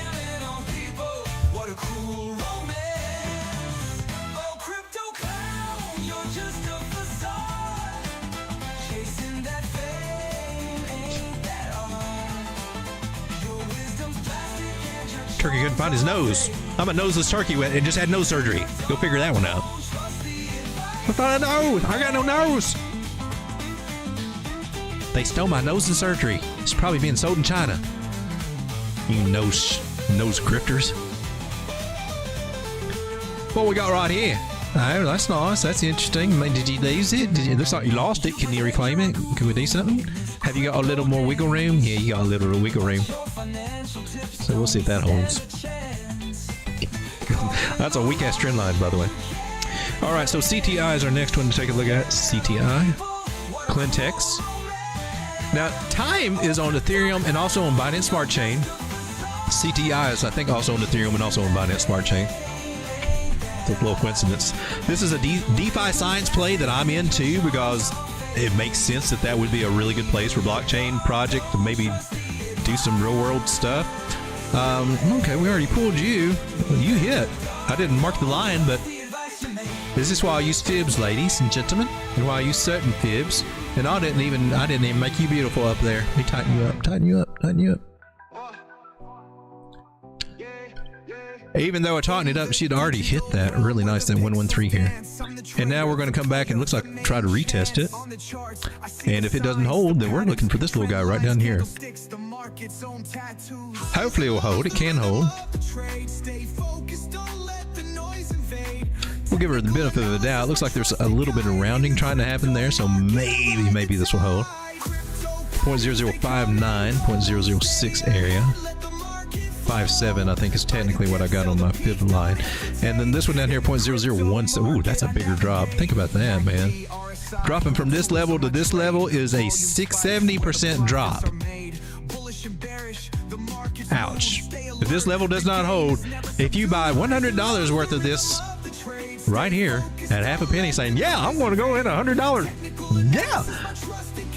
Well, that $100, if it bounces from here and comes back up to this area, just turned into 174. But if she decides, oh, I'm going to lose this level, that $100 is now worth about 30 if she hits down here. However, if she does come down here and you put your $100 in and play it that way, by the time she comes back up here, your $100 turned into like over $500 or $600. It's crazy how this works. And it's crazy how you can have a setup like this, and this would, of course, be the way to make the most money, right? To play from here, if that happens. But we don't know if it's going to happen. And you'd have to play it perfectly to get it that way and to make those gains. Looks easy on YouTube. Look, all you had to do is get in right here. There you are. You'd be up 500%. Who's in the join my trading group today? What did you do? Oh, I didn't touch it. I ain't touching that. I wouldn't touch that with a 10-foot pole. Crazy stuff. I do like this one, but man, I mean, you can screw up that, or you might. You could play it in a way that could be detrimental to you, just by trying to play it good. So waiting for confirmations is important. Or maybe you're cool with that strategy. Maybe it's like, okay, I'll put in $50 here, and then I'll put in 100 or 150 down here. Okay, that's a way to kind of balance things out. Those are some. That's a strategy that could work. You're going in the drawdown, or you could just wait and see. Basically, a bigger time frame like the daily, I want to see price get above a 9-moving average. That's a big signal that I look for if we're hoping that we're going to pull ourselves out of something. It doesn't always do it. Sometimes it will roll back over, but that's usually the first sign you'll see if we're going to do something good. So I would wait to see how price reacts down here. Or just blindly put in some orders there. Sometimes I do that too. Because I don't have time to see tracking all the opportunity cost in too many coins. Another bad habit. In my personal opinion, it has been for me. My life would be a lot better if I didn't have all these positions to look after and worry about and manage. It's just, no, I don't want to do this again next time.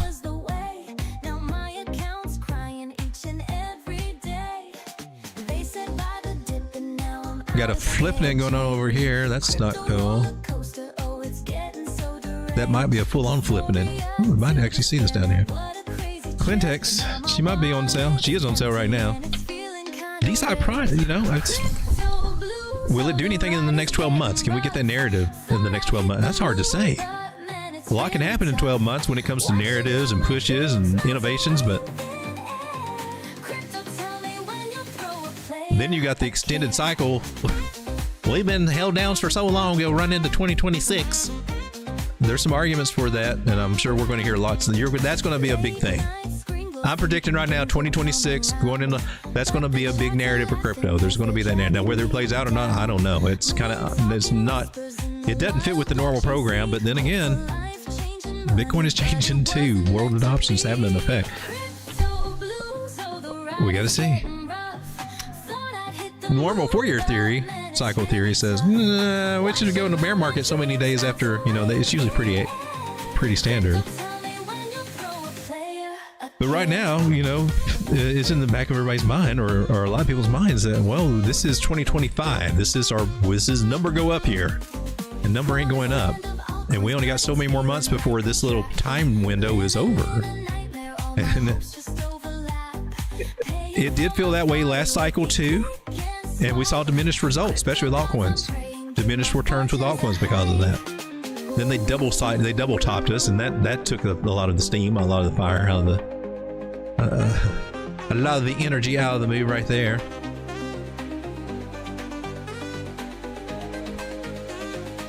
Crazy market. BNX. Let's take a look at BNX. I think Jim was talking about the weekly. I don't know what this. Yeah, she's been strong, huh? Reclaim the 50 moving average on the weekly. This is still... The green is usually one where you get rejected and fall under the red cloud, so I'll throw that out there. I see some good things, good crossings here. That looks good. I don't know what this is, but I mean, definitely stronger than some other things right now. Swing high to swing low. 618 fib, 786 area. Looks like we got rejected off that 618 so far. Is that a... That's a 0.5.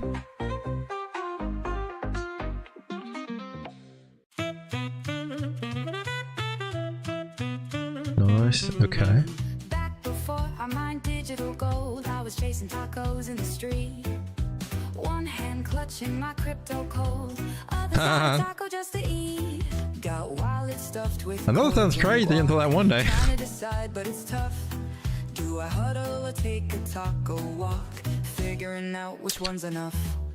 Crypto dancing in my Okay, that's what we got on the weekly above the 50 moving average. That is cool. Let's go to the daily. That's no. That's so far. That's cool so far. I don't know that that's going to stick though. I would be betting that. Oh, are ya? Both got me in quite a bind. Never can I pick just one, I swear. We got an ABC correction going on. I just think they might have an ABC correction going on. Elliot, what do you say? Yeah, Elliot thinks here on the 4 hour that the C wave may have already hit. If so, then it might be starting a whole new wave series there. This is okay. The 4 hour. This is good, right? 4 hour looks good here. Doesn't mean that we can't drop back down to some lower levels, but 4 hour is looking good here. It's got a ribbon flip here with the bigger one, so that's good. Doesn't mean that we can't come back down there. And then we got kind of a steep trend line forming, so that would be our line in the sand. Break that trend line means consider getting all the way out or taking profits or doing something, because it's probably going to go against you. And eventually one of these times we'll get that through our head and actually execute better on it. Just keep saying it. And that's a possible breakout here. No volume behind it, but it is breaking through a red cloud, and that's cool. So we'll be looking at 113 being tested again.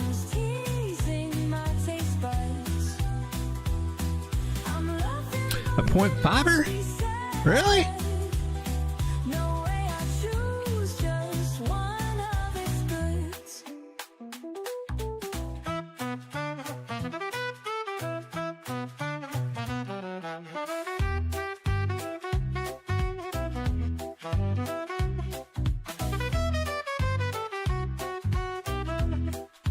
I believe I gotta do you this way, darling. To double check. Yeah, yep. Add a 2 and a 2, 3. Yeah, perfect. It's exactly what I'm looking for right here. This is a possibility where it could be the juicy pivot points. I'm loving both, it must be said. No way I choose, just one of its goods.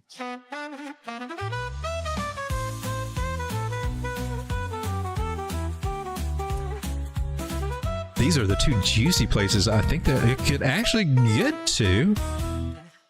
Doesn't mean it will, but that's if this respects my AB equals CD pattern set up. That's what I'm looking for. Doesn't mean she's going to. I hit the buy button 50 times. Our smaller term or smaller places we could look for. Margin call in the blink of an owl, ain't that just paradise? That's where we're getting rejected at now. What happened to my big ticket joke? Red candles dancing through the night. Why's it gotta be this fight or flight? Where'd the cash go?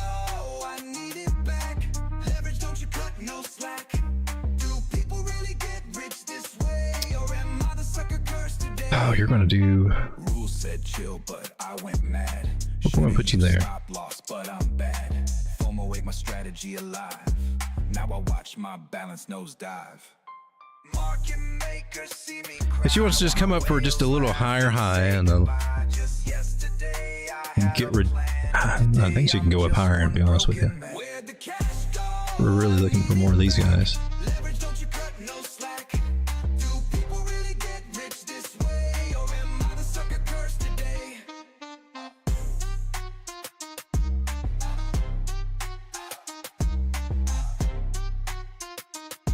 So I think there's a possibility short term we can live 150, 160.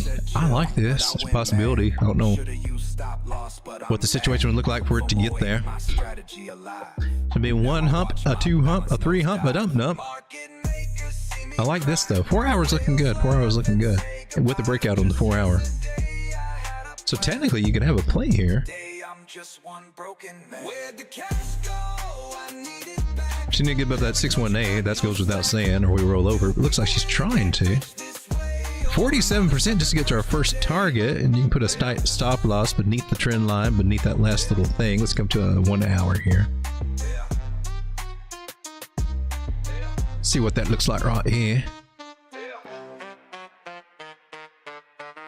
That would be a 7-to-1 risk reward ratio. It's 47% gain. That's a little. 16% to 118. I like this idea pretty well.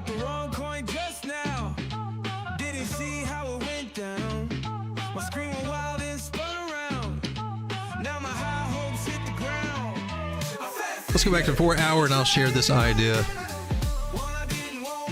And see, coming to these areas, I mean, if you look at it here, that's just crazy, but look to the left and those are the areas that we would get rejected at. And these are the areas that would be making a nice little higher high if we go up there. And I'm not familiar with this one. I don't even know what this one is, but let's, this is the 4 hour. Take a look at the indicators here. You got the green dot here, right? Right here. Money flow. This one actually, you're right, Jim. This one looks strong right now. Short term, anyway. The bigger time frames had some warning signals, but short term. Huh.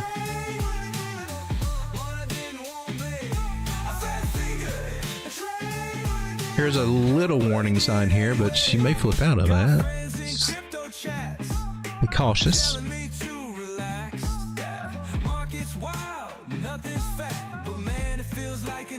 All right, I think I've got.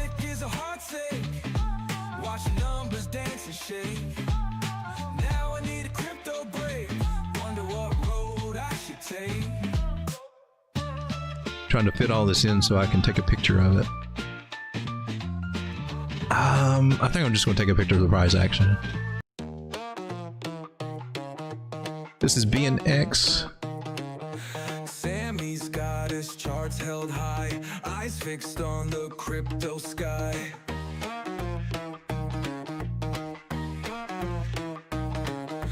Patterns drawn with hands so bold, dreaming about that mighty gold.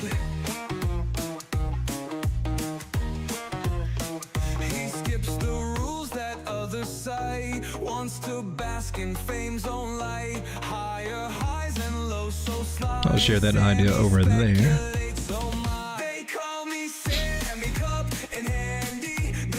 Let's take a look at AVA. Oh, well, let me do BNX. Let's see what that is.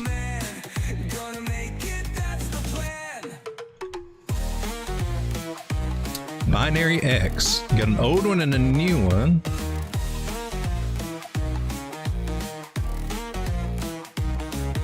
Sammy's boasting loud and clear. Bravado song, it fills the sphere. Oh, total supply is 570 million. Circulating supply is 372. Like that. Binance Smart Chain, mostly. I'm not crazy about that though. Like Solana this time, last season, so BNB became the chain for all the scams and memes, and just like Solana is now. And now this cycle, people are like, it's hard to take Binance. It's a great chain. It works great. There's nothing wrong with it. It works great. The function's really good for DeFi and everything. I would assume projects would work well on it too. Based on Cosmo ecosystem, SDK, it's a great chain. Nothing wrong with the Chronos. A lot of them are built off of Cosmos, which is down at $3. Go figure that out. But it just got their reputation for being a scammy chain last time. So people this time were like, yeah, it's a Binance thing. Then kind of like what we're starting to do with Solana. That's a Solana meme coin. It ain't worth a crap. That's a Solana project. I mean, we're getting those biases coming out now. All-time high was $1.84 2 years ago. Huh, that was not very much. So this one hasn't been out too long. All-time low was a month ago. It's 14 cents. Now that was a good come up. Interesting. What do you do? It says website, but then it's got white paper. Sorry, you've been blocked. That's not a good sign. I'm not crazy about that idea. What are you, Binary X? The platform cryptocurrency for the Binary X ecosystem, which includes the DAO and all of its products and games utilizing BNX.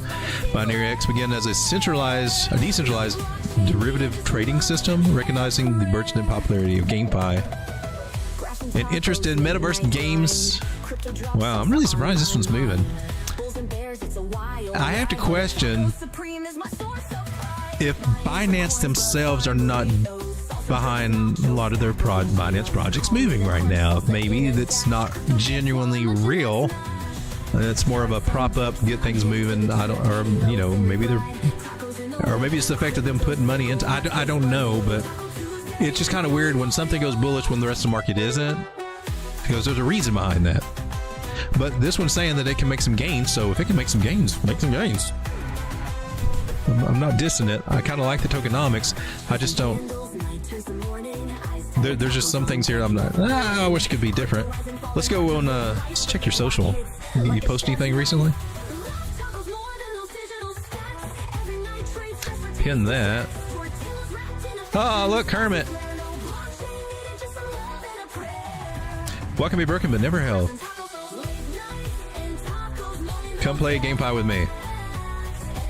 So March 9th.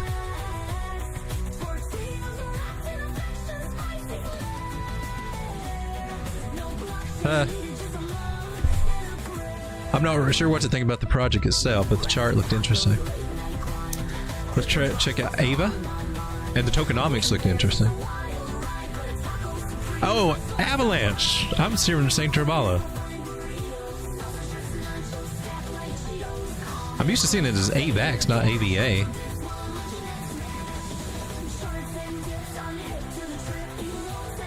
Huh.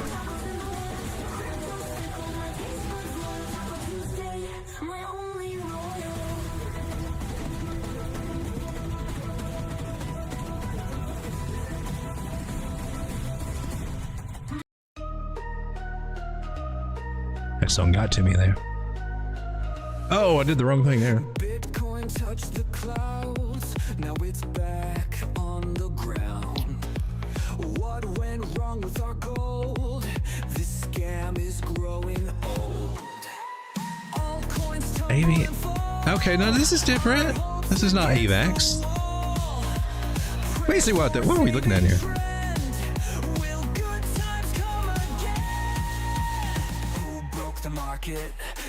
Is it AI? Now I'm getting confused.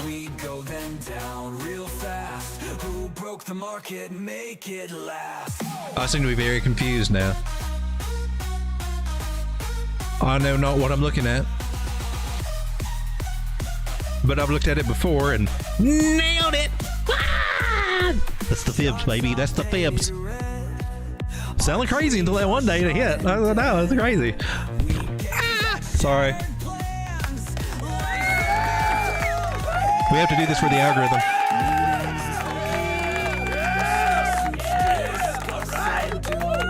Well, if you'd been in my fancy foot group, you'd be in the money too, or losing your ass by not taking profits there at 500. That's a ballsy call. That's a ballsy call. I didn't play it. I wish I had them. I'd probably still be holding it because I'm throwing it in the wallet and forget about it. 340, huh? We gotta do this for the old algorithm.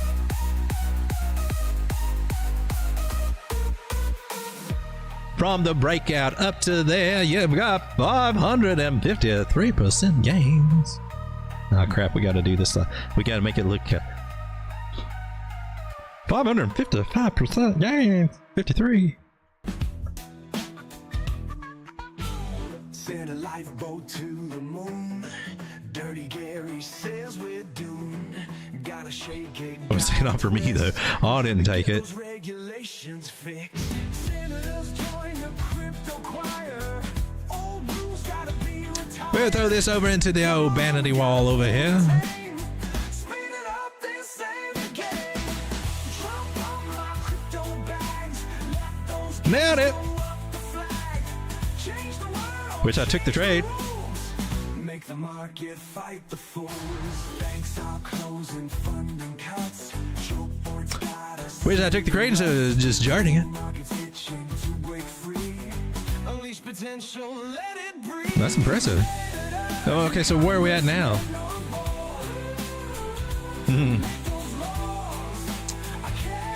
And if you didn't take profits, man.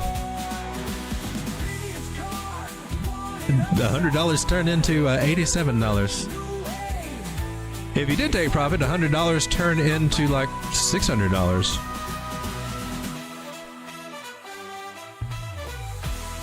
So clearly finding a way, even just taking profits on the way up, better than just doing nothing. Riding the roller coaster. Roller coaster is sickening right now. I can't ignore. Please card, wanted outside. New wave is what we're about. So put my crypto back. Let those things go up the flag.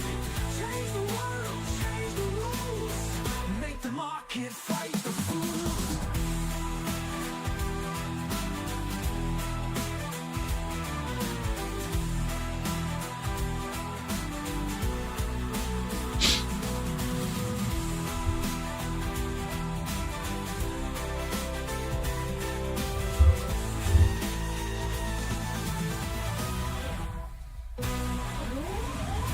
So it's really close to our 382 area. So if I got some overlapping fibs, I think I'm just going to draw a little box.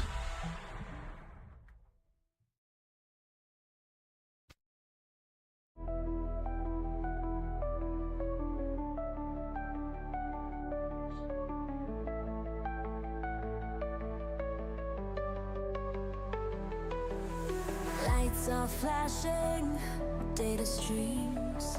Ooh, yeah. Crypto dreams in our schemes. Numbers rolling, feeling bold.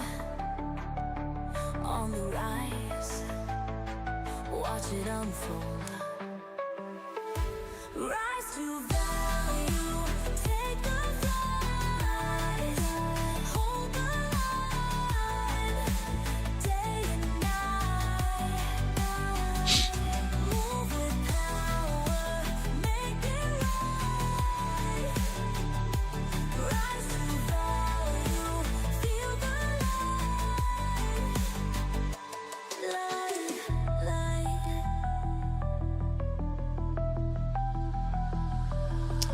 Charts are So this little guy realign.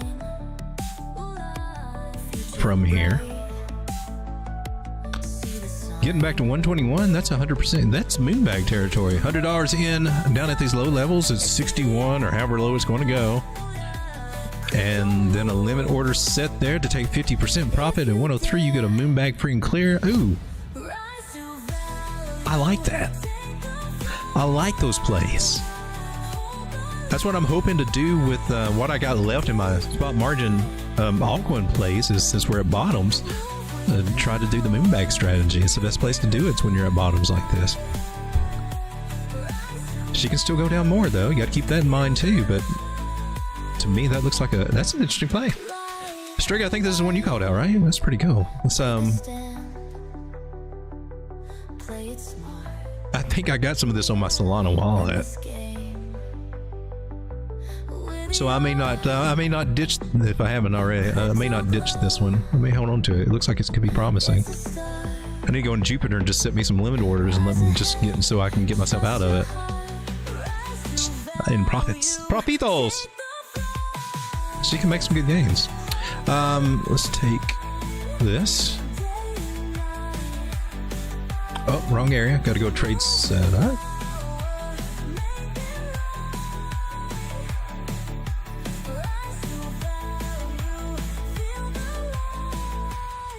I think this is Ava AI, right?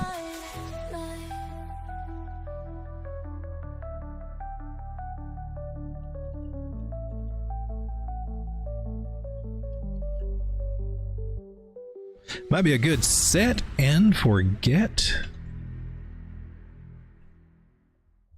Swing trade. Should be on Solana.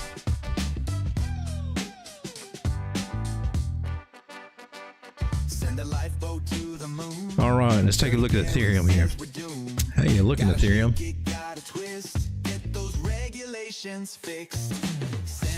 You suck.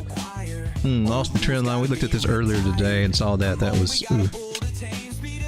looking at some other ideas that suggest maybe we'll catch around 1600 and maybe still be okay. But this main trend line, whew, giving her the wiggle room that I can. She lost it, no doubt about that. I lost that. Go by our even bigger rules here. That might give us some more room here. You still lost it. Technically, you still lost that. I'm trying to give her all the wiggle room I can. Let's take a fresh look. Let's zoom out. It's weekly.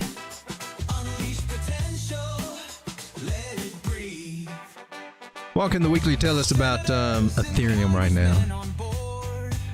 50 and 21 moving average to around 3,000. We can still get back there, test that.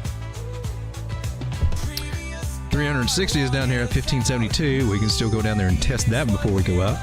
100 is above the 200. Crossed recently, and recently meaning back in December is when we got the cross here on the weekly. That's a strong move. We lose the 200. The first one I'm expecting us to go back and talk to would be the 100. And right now that's hanging around $2,500. So I think there's a chance. So tell me there's a chance. I think we can pull out our local fibs and just see if we can get a bottom area. She's at 1. It looks like 1588 might be the little sweet spot once we lose 1870. Which looks like a possibility it might be happening.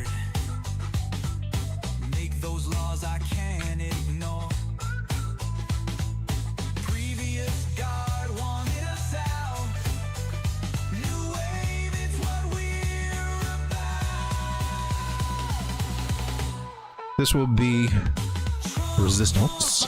La resistance. So I would expect for a price, if she does get her bounce here, to come back up here and then maybe bounce down. Then we may double bottom, or we may come down here for a lower low. Or go to 0.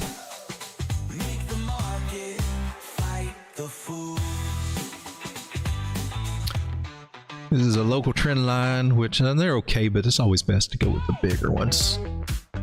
It just is. Zoom out, be more accurate. Or you could be a tip pincher. There's a lot of tip pinchers out there that just want to come and... I can't even do it the way that they do it. I just want to pinch a tip. 68% chance to break to the upside.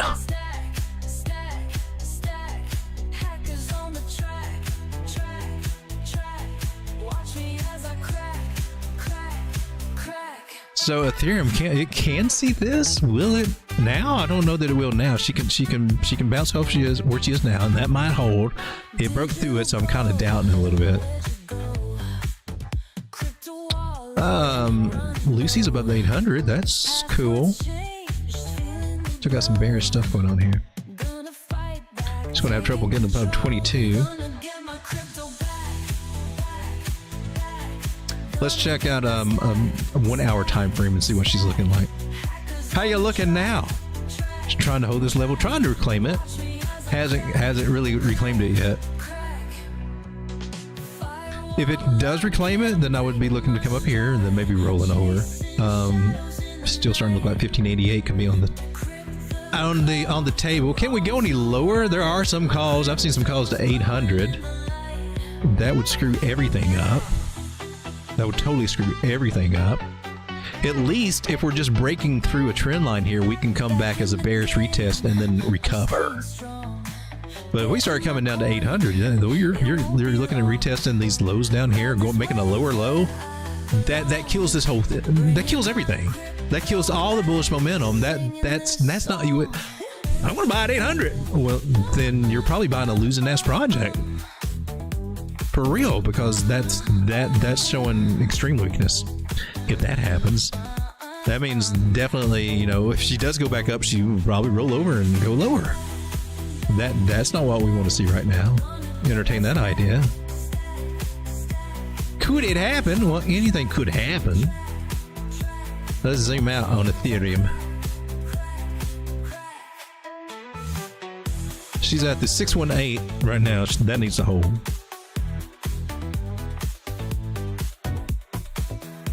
That bull crap needs to hold right there. And call me crazy, I think it's got a chance to do it toward the bigger moving averages.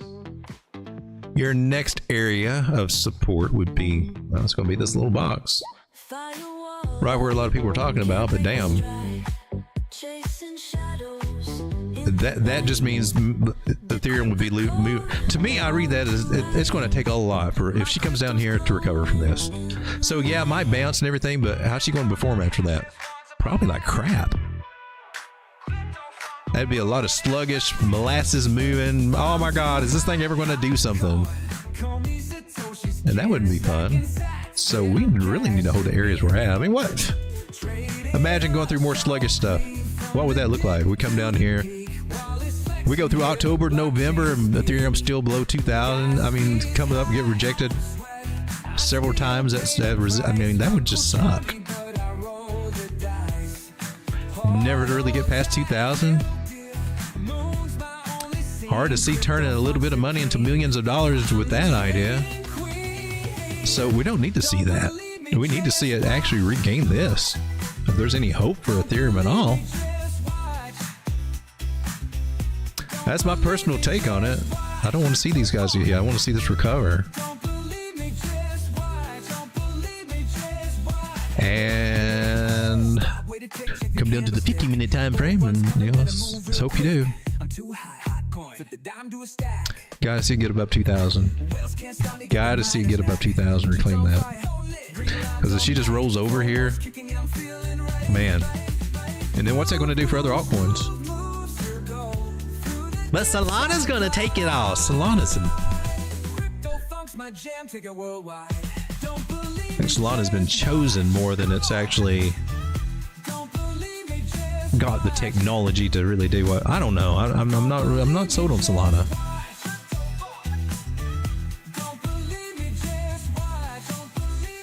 So Ethereum, yay. Sucks to be you, Ethereum. Ethereum bag sucks too. My little Ethereum bag is. She's tiny now.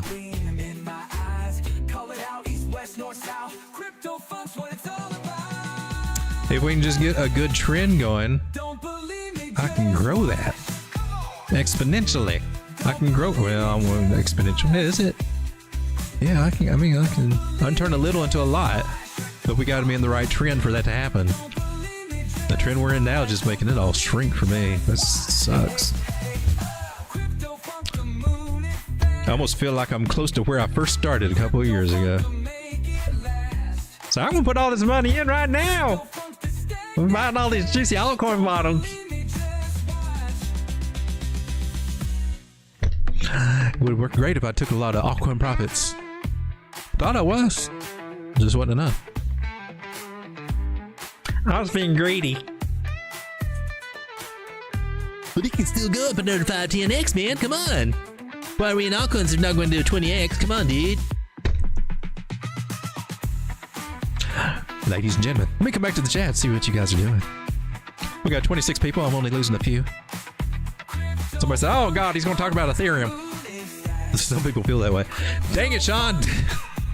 Bobby Guy says, so please, where do you think it will get if Bitcoin gets to 84,000? Let me do this real quick. This is what we need to get in the habit of doing, for real, for real. You can start tracking your coins against Bitcoin. And then you know if you need to be in it or not. If it's a good play or not. This will tell you if you're in a good play or not. Excuse me. Just what the hell? This is Crypto Cap. That's not it.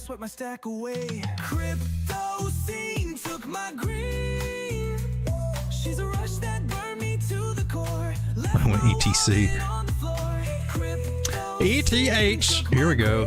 We're looking for Bitcoin pairs, and sometimes you can get them on exchanges. They're rare, more rare now. They seem to. It's just easier to calculate, and more people want to keep trading against the dollar. But then you can't see if you're really gaining against Bitcoin, right? So I think you just type it in, and Coinbase will give you. Oh, you're not working out, right? Right? Are you? Are you? No. Oh crap. It may be. Oh. Nope. We got it right. I've never seen you this low in a while, Ethereum. Not since December 2020. I don't remember you being that low then. Make sure I'm on the right chart here. I thought we were at 0.27 area. I don't think I got the right chart. Okay. Try this one more time. There we go. Just no dash, just Ethereum, Bitcoin. Binance does have that. Coinbase has that too. Let's go with Binance. There we go. That looks more better. You're at 0.23. Usually around 2.7 in that area. 0.027 has been a good GC buy zone in the Bitcoin and Ethereum pair.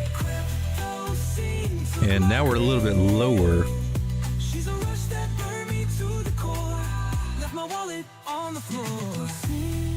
So you can clearly see which one's been the winner here. Bitcoin has been kicking Ethereum and everything else is ass. It'd be a great place to bounce. Just saying, it needs to. That would be cool to see that happen. Can it? Maybe. Yeah. Or come back and do a double bottom here. That would. Ooh. 4 hour. What you got? Nope. Looks like she wants to come down here. 1016 on Bitcoin. Let's take a look at Solana. I wanted to go Solana against Bitcoin. What's winning? Clearly, Bitcoin is a winning. Solana just made a lower low. Nailed it! Nailed it!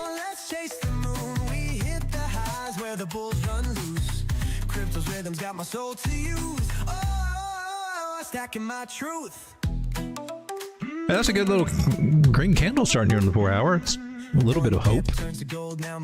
Oh, what? I can only do one? Well, oh, here we go. Market's wild, no disguise. Last night I rode a spike, felt the thrill unwind. This morning bought the low, kept my grind in line. Come on now, catch the wave, touch the sky. Ooh, these gains are why I try. Come on, let's chase the moon. We trade all night, feel the market's tune. Stacking profits, neath the sky so blue. I riding right through. Come on, let's chase the moon. We hit the highs where the bulls run loose. Crypto's rhythms got my soul to use. All right, so let's see what we got. Well, that's cool. I mean, that's better than being the other way. So are we bottoming out here? Oh, we'll hodl through the dips, you know. Crypto's pulse, it steals the show. Come on, be my trader, stake it high. Feel the buzz as the moons fly by. Oh, we're trading till the dawn. We're at the 618 Fibonacci of Solana Bitcoin right now. That would be a great place for this little sucker to hold. Otherwise, we're going to be looking at this little guy. Stacking profits neath the sky so blue. I Well, that was wild. Symmetrical triangle actually worked to the upside. Hit the highs where the bulls run loose. Crypto's rhythms got my soul to use. Stacking my truth. Could we see 0.00125 area? Could happen, or we could just hold in this area right now. I like that. So, might there be some strength here for Solana against Bitcoin? She's not ready to tell us yet, but maybe. I like the roundiness here off of that. She made a higher high from here. A little bit of a lower low, but can we be working our way in here? I would like to see that. That would be good. How's Solana doing against the dollar? I would think that if she's doing, like, if she's showing that she has a chance against Bitcoin, she maybe is looking pretty decent against the dollar right now. Trying. Oh, did you go? Oh, you did. You went to 112? My goodness. We still got resistance at 170, 180-ish. Ooh, you need to do something. Bullish divergence. That's good. You need something. You actually do have that on the 4 hour. Are we bottomed? Do we have a local bottom? We might. Yeah. I'm just going to do it this way.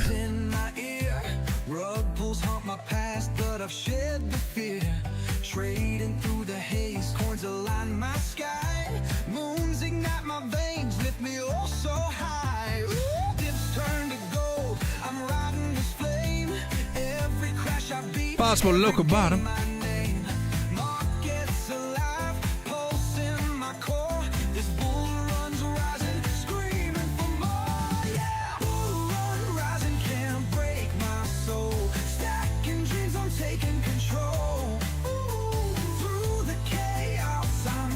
I was hoping for I remember calling for 220. I hope that it could go up there. I was expecting to roll over from 220. Let's see, she did it once, but I think I was calling for it to try to do it again. It never did. We're trying to look for a possible Adam and Eve and all that, finding support, and then it never confirmed, and we gave it up. That's also when a very popular YouTuber is doing Adam and Eve's and calling 90% chance for them to break to the upside, which is totally bullshit.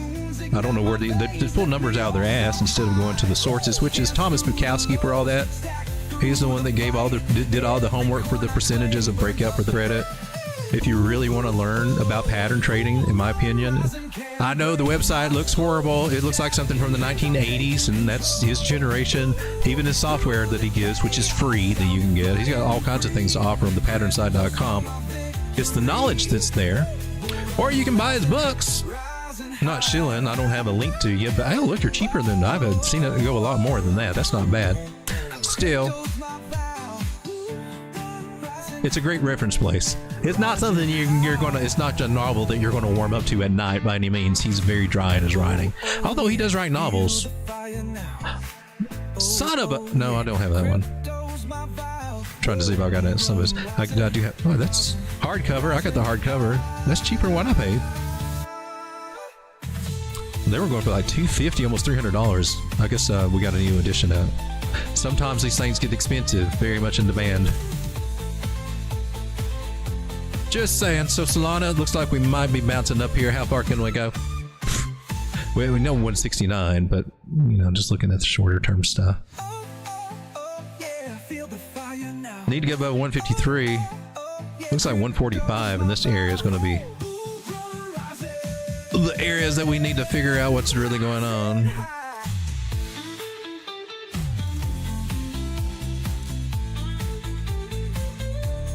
This will be your rejection area here. And just depending, we get past it, it's good. It's better than not. It's a good sign. We start rolling over around these areas, then get ready for possible lower lows. Hey, speaking of a popular YouTuber that, made millions trading and everything, there was one popular YouTuber that was bragging for the last year and a half or something about buying Solana, getting in at 109. Wake up charts flashing green in my sight. And I think they were buying the breakout of this little flag because they're flag breakout buyers. Never paid themselves here. Never paid themselves here, never paid themselves here. Rode it all the way up and then all the way down. And said, that was so fun, I want to do it again. Now, can you imagine putting $100,000 in right here at 109? Being the professional trader that you are for 15 years or more, making as much as 80% gains? I mean, this is somebody that jumped out of the first red candle when they're scalping.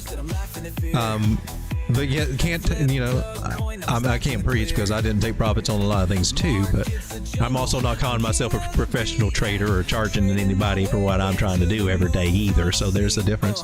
But imagine going to 152% and then riding all the way back down.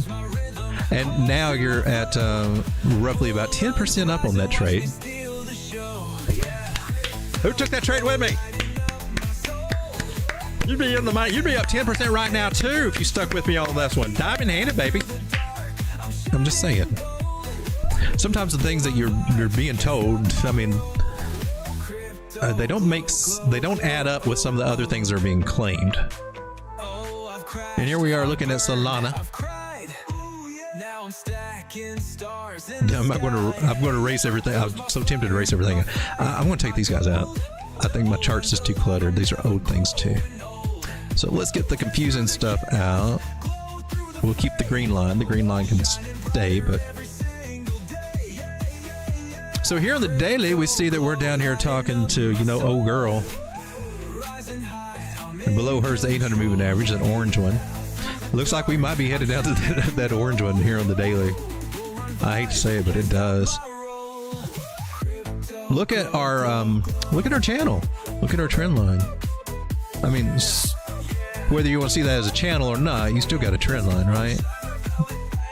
Well, that top line is free. I had that with no charge. If you do look at that idea, if you take a measure move, which, you know, they're fairly accurate for channels, but they, you know, not honestly not the best.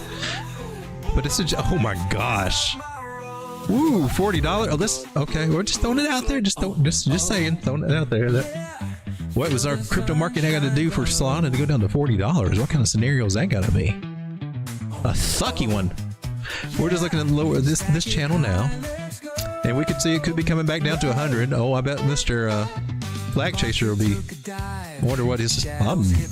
There's always a logical reason why he's strategically doing what he's doing. How dare you question him?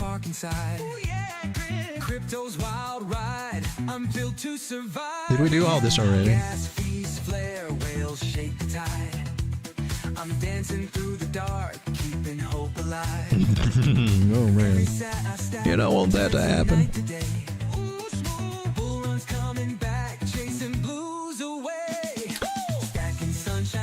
So when we zoom out to get a feel for what could legitimately happen here, we could see a possibility of $98 coming, maybe even lower.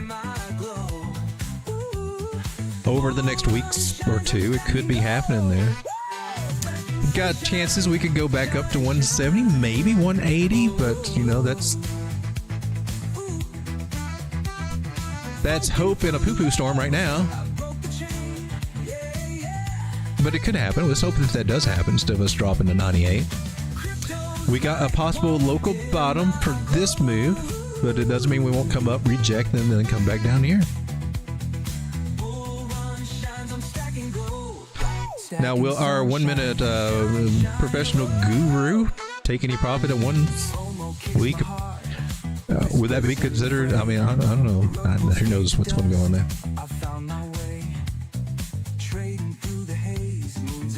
I just try to point out some inconsistencies that I see that are being thrown out there that kind of mislead people and can get them wrecked.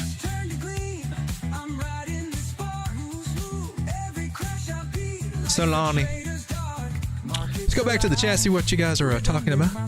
Jason, bear market then? I don't think I think we're in a steep ass correction. We're it's not bear market time for Bitcoin. But they are very good at doing the flush out before they start running us up to the upside on Bitcoin. The supply crunch is here. It's being felt. And it will be felt even more over the next few months. It's going to come out. They're just damn good at what they do.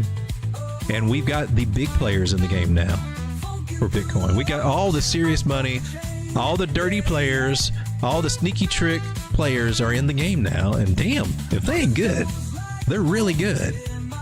We've got to be better. The only way we can be better is to manage our risk better and try to make smarter plays.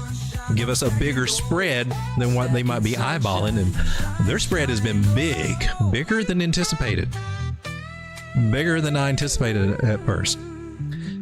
But we did talk about this before, about, you know, the possibility you would see these huge moves with the volatility with Bitcoin, kind of like what it was when it was at first.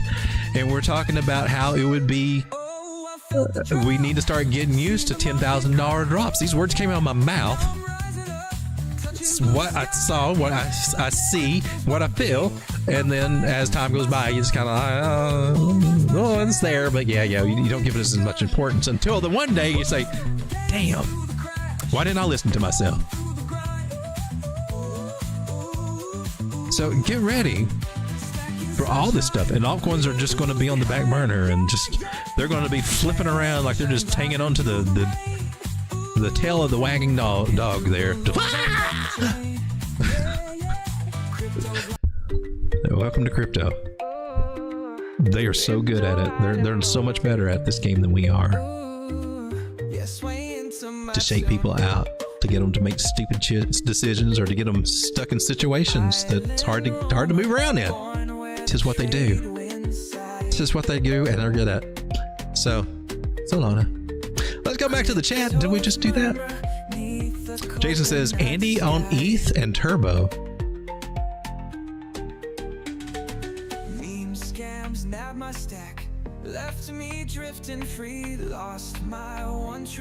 Well, she's trying to catch a candle there. I don't know if she's got anything to work with yet. Lost trend line.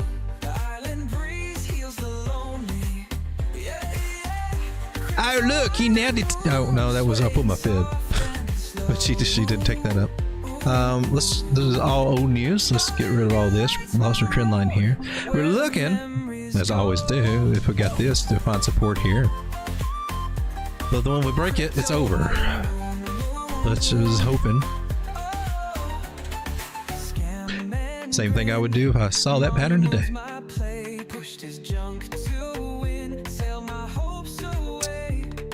So you're making lower lows, or it is. Kind of sucks. Got the old bearish cross right here on the 4-hour bigger moving average. Lucy just you flipped. The thing to hope for is for it to come back up and then, you know, try to de-risk. Because if she comes back up, it's not saying that she's ready to keep on going and making new all-time highs, saying that she might be coming up. Could be coming back for a lower low, or maybe for to re-bottom out. And I think we're going to see that on a lot of altcoins, not just meme coins.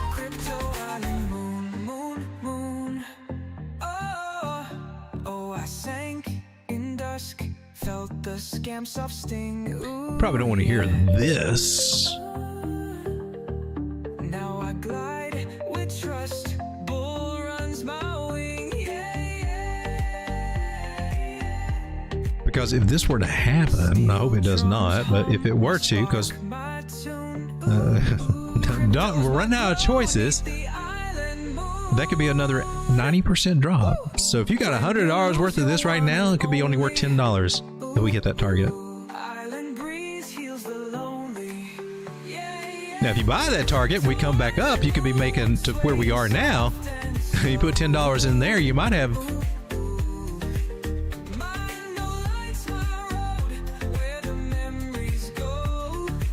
Can't be that much. 2,500% gains to get back from there to there. Sounds like that would be the play to make. Let's see what else we got.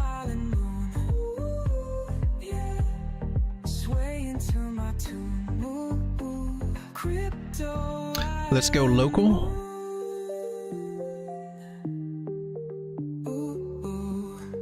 Okay, nice. So locally, I think you got a bottom that we're trying to bounce from. Meaning, and that tells me I think we can go up and then possibly roll over. I think the best play on this one would be de-risk a little bit right up here at 0.00005. Crypto broke my play. Just my take on it, because I think we're going to roll over after it goes up 57% profit. So $100 now could turn into $160, and then you could take half of that out or more out, and then I don't know, or maybe all of it out. Or why don't you blast off? It could. It could have a breakout and go up higher. Maybe it does. I'm not really seeing it, but hey, man. But what if it comes down to here, man? Whew. Because that's the next place if she for her lower low will be there. Altcoins just suck right now. I feel your pain. I feel my pain in the altcoins. And just know that a lot of people are looking at altcoins and then they're about done. So if there are going to be any good altcoins that make it, I think a lot of people are just going to start looking for ones that actually look good instead of getting their asses handed to them on every freaking meme coin that comes out. Of course, you're still going to have the degenerates out there that are just more gamblers than. We got the full spectrum out here that we're playing against. Lots of ideas. So Andy on ETH, small term, looks like she's trying to do something, but I don't expect her to get past here at all. And if she does, still would expect a rollover a little higher. 25 people hanging out. Hey, we got 42 likes. Thank you for that. I appreciate that. I think that might be a new record for me. What was the other one? Turbo. How is Turbo?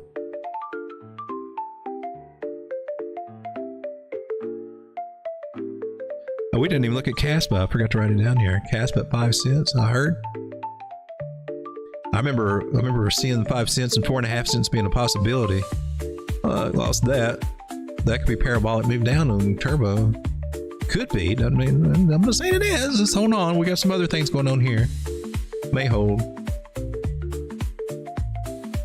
We got to zoom out because that again, we just zoomed in on the 1 hour. So, got to zoom out.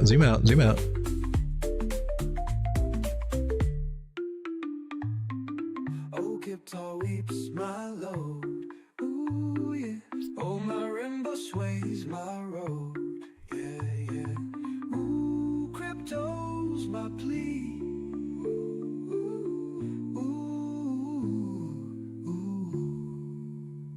Oh, yeah. I think right down here is your best play. Block it all alone, stacking dreams each night. Crypto took my throne, sent it out of sight. Wrong hash funds. What I would expect for this little guy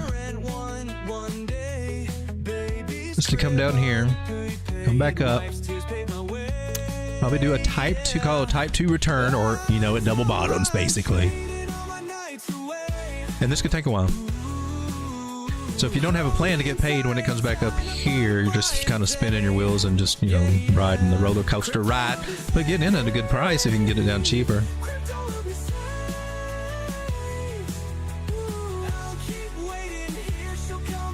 So I know it looks like she's doing good, but she's under resistance. To me, I think this area, 0.001415 area. And from where we are right now, if we were to immediately drop down there, that would be another 30% drop out of this thing. I mean, if you put $100 in, so I'm gonna play this breakout to the upside, and it doesn't do it, then you lose 30%. Or yeah. So go in now to maybe make 6-7%, hoping to make 75. Only to find out that you end up losing 30 if we roll over. If we roll over, we've got a good chance since we lost it. Yeah, it's kind of an important trend line. But patience, or setting a limit order here on Jupiter or something. I don't know. That looks interesting to me.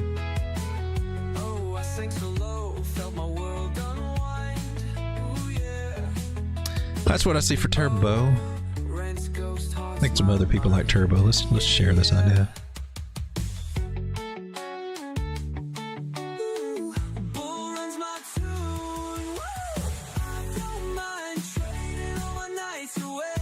What's his on what, 4 hour?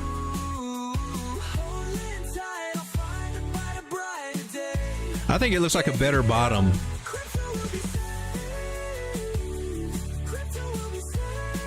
I think a better bottom is in the cards. But I tell you what, if it makes you feel better on the smaller time frames,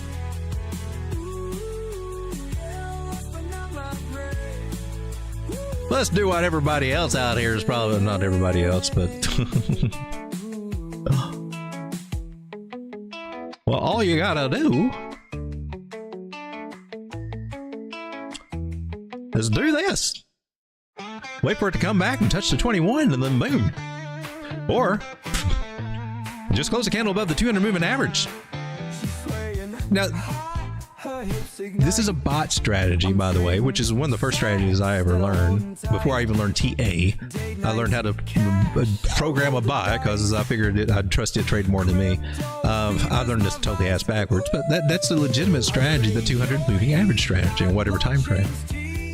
The thing is, it doesn't always hold it, especially on the smaller time frame. So when you apply that to the 1 minute, there are times when you can go back and say, yeah, look, see, right here, do good. Right here, see, you get that, and you're off to the races. You got here? You bought here, and you're off to the races. That's all you got to do. That's all you got to do. It doesn't work that way over time. It didn't do as great here. Sucked right over here.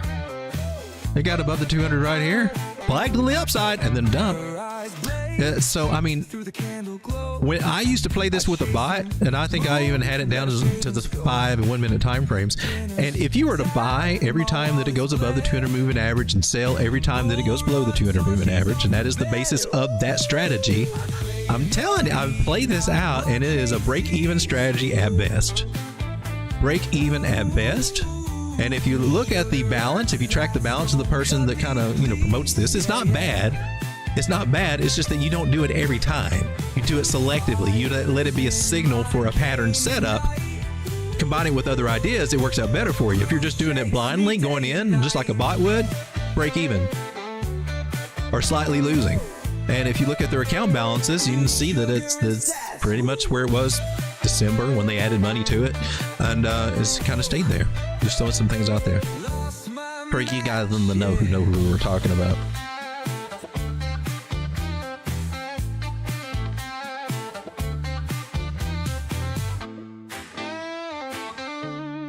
And again, I don't think this person is a horrible person. I just think their ego gets in the way and it kind of blinds them. And if it's blinding them, it's going to blind their followers too.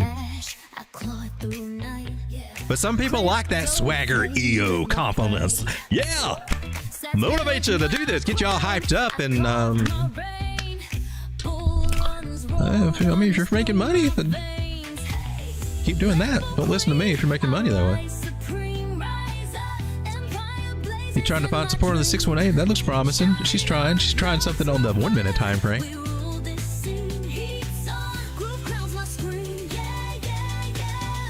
So, I mean, there can definitely be some small term trades, but if you're looking for a better price, I think this one right here is one to go with. Just a head up, did some research. BNX's rebranding on the 21st might be an artificial move. Might be. Good looking out, Jim. Jim Derringer would explain why shorter time frames seem so strong. That sounds legit. Who says Pi is holding strong?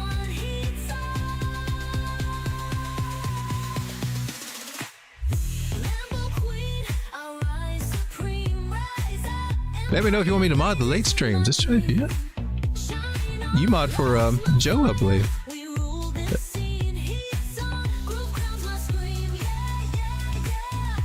Don't hit the wrong button. I need to hit that one by mistake. There we go. There you go, J Bollet. Thank you for hanging out. Can you check? What is it? Wider USD.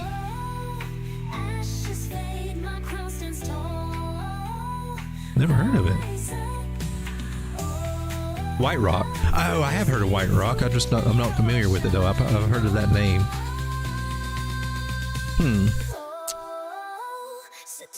Let's see. We got it on Mexi. We got it. I'd like to see what the volume looks like too. Let's go there.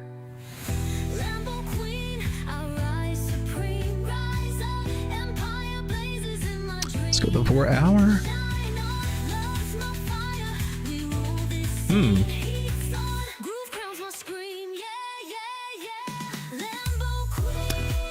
I'm seeing some fall in volume on this price action to the downside. I don't know if it would be that great of a short to come down to where it could catch some support. 17% on spot, maybe, versus the possibility if it does bounce here, it can go 30 to 40% up. Nice cloud. 50 above the 100. Other ones are. She's not looking. I would be afraid of shorting support, in my personal opinion here. But let's see. What did the fibs say? You got could happen.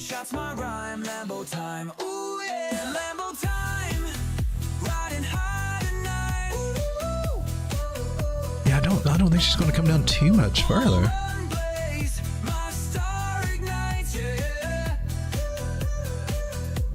So a 786 bounce or an 886 is what I'd look for. And if we're just sticking the 4 hour and the 1 hour, cloud's getting thicker. Because all you gotta do is reclaim that 9 and start working our way back up a little bit. And so if that were to happen, you can go and draw down 10%. Only to make 10% gains, maybe 20% gains. I don't think the risk to reward ratio is there. Well, not for me anyway. That's just my thoughts on it. Channel, possible partial decline area. Go sideways.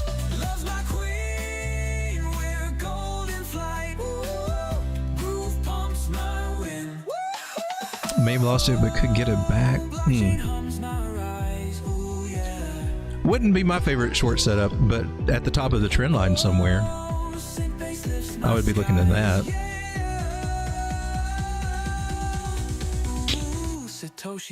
Or getting rejected off of the 618 Fibonacci. That could happen.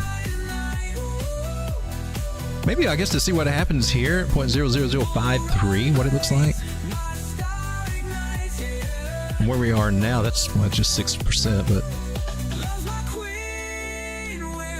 I'm not crazy about it, but doesn't mean I have all the answers.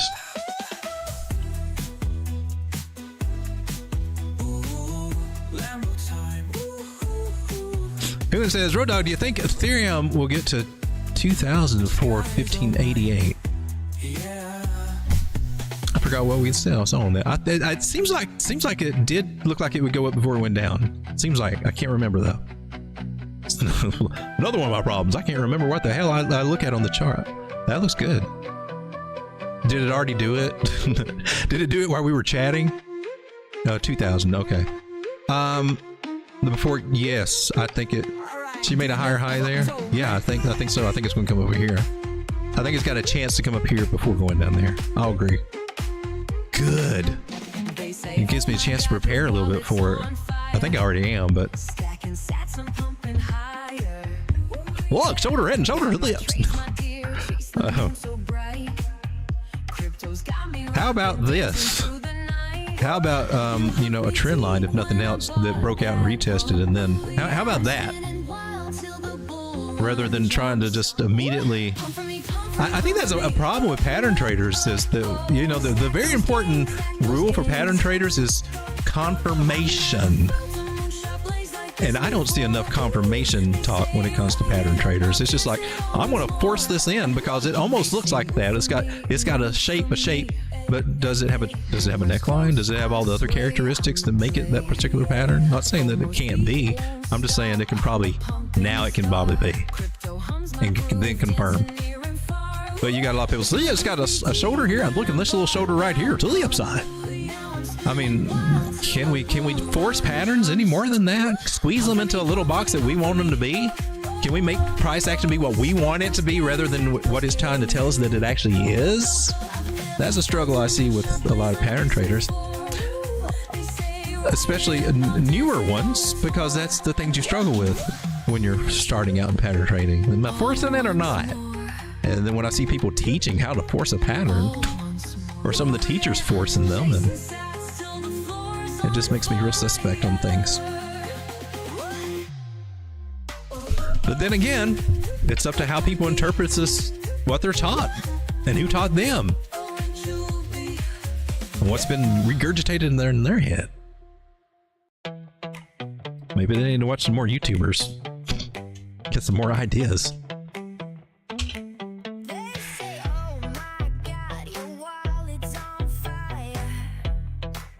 I think that's a good. I think she'll try. It looks good. Like it can do that. I think it will. I hope it does. That would help me and my little ETH play out too a lot better than. Oh man, I'm way behind on the chat, aren't I? How much? Oh my God! I did not know it was 1:34 in the morning. I've been streaming for 3 hours straight. Man. Talk about some ADD, man. 88. I'm not hyperactive, but I got the other one. We struggle with time. Time for us is now and not now. It's a weird way to live life, let me tell you. But that's what it kind of boils down to. It's like time for us is now and not now. I lose track of time all the time. Here I am 3 hours in. That's too long for a stream. Oh my gosh. No wonder I'm hearing all this other music that we haven't heard before. Can you check Mantra? We'll let that be the last one. And this is one of my bigger plays that's done really well for me. She's suffering now. This one has helped me save my other altcoin bags, which means I've cut in on my profits on this one. But hey, what you gonna do?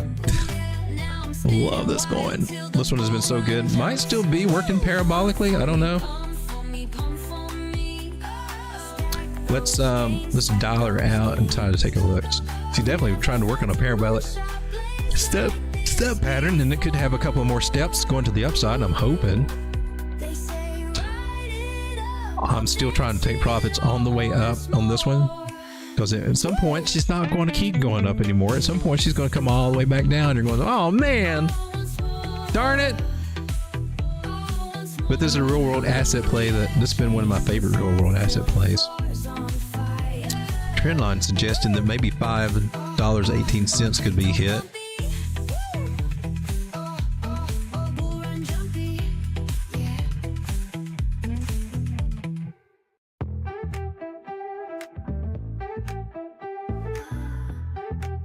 The bigger 382 Fibonacci area for a nice solid bounce back to the upside would be 566. Let's do a local. Ugh, getting sleepy. We're already at that particular 382, trying to catch some traction there, so that's kind of cool.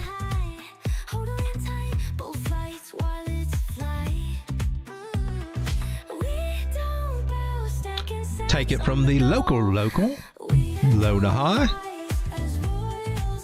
And we're at the 0.5 area. That's cool. That's legit. I still see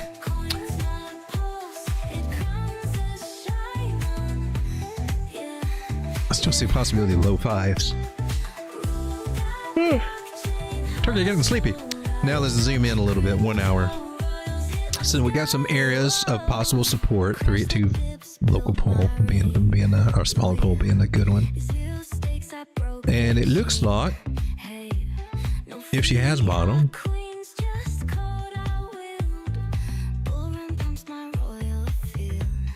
we don't know, so we're kind of guesstimating until we get a confirmation. But it looks like a possible local bottom, and so we can apply that. And then that fits pretty good. Maybe it is. Sweet. I think 712 would be a nice one to kind of target in on.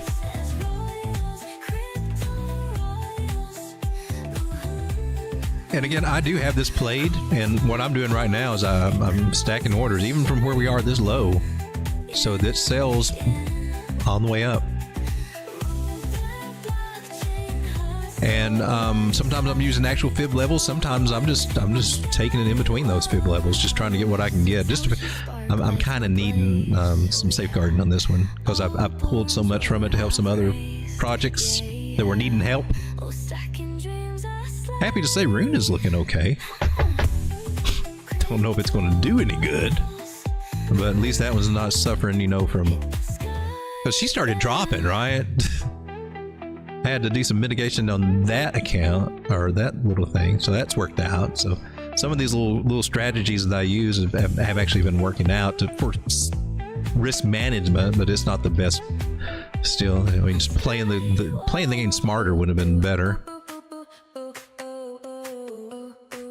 Or maybe the market going with me instead of going against me. But that's my fault. It's not the market's fault. Can't control the market. I can only control me. Or try to, anyway.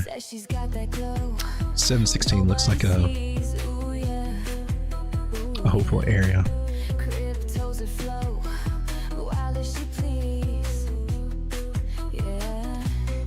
But it's a fallen wedgie to the upside. Might be. That'd be cool. Wouldn't expect more than 8 out of it at the moment. She still has. Remember this guy? Yeah. So it can bump its head on this line, but it does kind of open up some space for us. Let's take a look at Bitcoin. Oh, Bitcoin, are you playing with our emotions? Let's see. Let's go to our chart. Yeah. Oh, did I erase the other stuff I had? Probably did.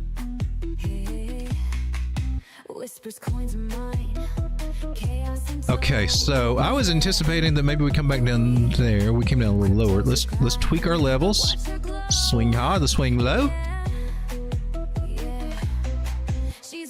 So as long as we keep our bottom area that we got now, we can adjust this. And these are take profit. And so I'm working at. I'm taking profit at these areas. Whether it's actually a bunch of profit or even if it's me taking profit in a drawdown situation, I'm getting dry powder, taking dry powder out so I can use it better at some other areas. So we're on the 1 hour time frame for Bitcoin right now. Seeing a chance maybe go up to 82. We can get past 8,500. Possible W pattern here, double bottom, same thing. W patterns or double bottom patterns. Adam and Eve, Adam and Adam, Adam and Steve, Steve and Adam, Eve and Eve, Eve and Adam's twin sister, Eve, Lilith. I don't know. Anyway,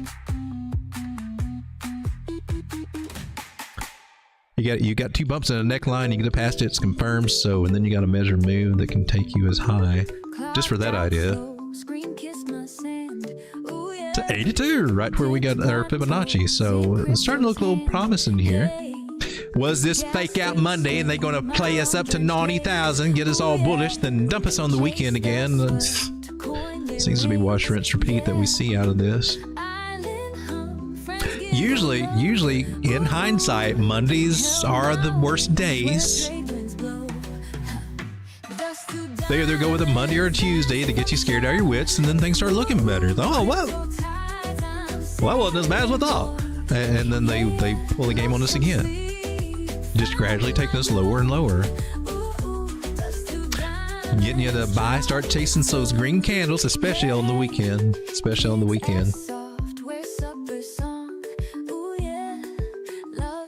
So interesting, Bitcoin. Let's come down to our little small 6-minute time frame that I normally look at.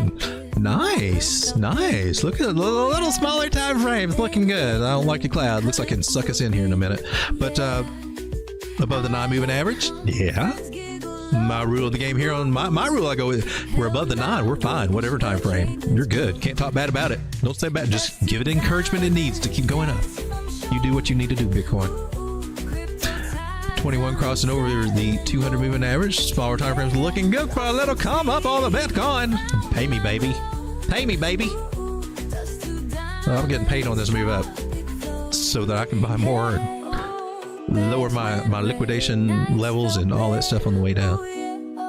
Guys, thanks for hanging out with me. I appreciate it. I'm sorry if I didn't get to all the requests and everything, but gosh darn it, I didn't know I was 3 hours in on a stream. Oh man, you guys are up late. Sleepless nights in crypto. The Insomniac Club. Turkey Dog didn't change the clock. Well, we did, but I'm looking at my computer clock. Now I changed that clock. I got 143. I don't know. And my little timer says I've been going streaming for 2 hours, 55 minutes, so it's time to say goodbye. Paul and Wedgie. Guys, thanks for hanging out with me. Trade carefully. Safeguard your asses, because they're trying to take it from you. It's been a rough ride. Rough ride. A lot of things we could have done better, a lot of things we could have done worse, but we are where we are. And all we can do is make the best out of what we got. And don't think that you can't turn what you got into a lot more. You can. But we got to tighten up our game. Tighten up our rules. Get rid of them bad habits. Not pay as much attention to them little grifters out there just trying to get you to sign on with them and telling you what you want to hear in the moment or whatever. And, wherever you've been having problems, you know where you've been having problems. You're the best person to tell you to figure this out. Not me, not anybody else. It's time to do some deep reflections, finding out what you need to improve on if you need to. Maybe you've been killing it. Glad to have you here hanging out with me. Probably not the stream for you. We've been nailing it both ways, upways, sideways, and sideways, not losing the trade. Well, maybe you need to get a YouTube channel. Start helping some people out. Because a lot of people are not experiencing that. A lot of people are having a rough right now. And a lot of people are having a lot of hope in crypto. This is one of the last hopes that you got to make to do something. Because your job ain't doing it for you. Got all these bills going on. A lot of life happens. And this was the chance, and you heard about it, and you even heard me say it, because it is a chance, and you can do it. You can turn your life around. You don't have to work for the man. Maybe you choose to work for the man. Hopefully I don't have to choose to go work for the man again, because there's just no good man's. I don't have the skills that people really want. I just don't. But I do have some skills that can help me do good for myself, and this is one of them. One of the best skills I think to learn in life, T8, how to trade. It's definitely worth the lifelong adventure to do it, and I think it is a lifelong thing. It doesn't have to take you a lifelong to learn how to make the money on it, though. But back to finding those bad habits, finding the game plan, finding something that works, and not just chasing whatever coin somebody's talking about because, oh, they must know something about it. Well, they said it must be a good coin. Most of the time, it's just sad to say, by the time you hear about a coin and it's doing good, you are the exit liquidity. And that's just a sad true fact. Satoshi SM or Satoshi S, was it? What is it? No, I forgot. It wasn't that one. It wasn't that one. Some little Solana play back in the day. I thought the people talking about it actually in Houston, they had some good names, good reputations in this market. I look at them sideways now. Miles, Lady of Crypto. Because it turned out it was just exit liquidity. Trust, don't verify. Or don't trust, verify. Guys, thanks for hanging out. Be careful. It's a great time to start working on ourselves as traders, investors, and doing things that work good, making good decisions. You're not going to have too many chances to reset. And so look at this as a gift. Chance to do that. See you guys tomorrow.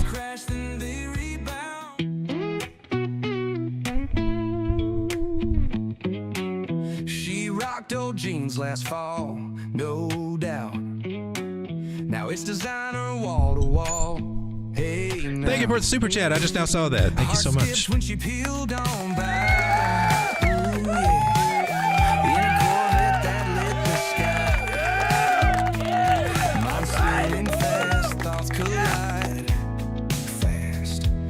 Is she cashing out her pride? She's out of my blockchain, riding high. Ooh no, from boots to bucks, she's crypto fly. Thought she's stripping OnlyFans, Lord, I'm sure. Ooh nah, but she's flipping all coins, not trading looks. Then came bling on every hand, good Lord. I'm still stuck in tractor land, my word. Feared she's streaming naughty scenes, oh man, till her trades hit big time green. Mind spinning fast, thoughts collide fast. Is she cashing out her pride? Ha. She's out of my blockchain, riding high.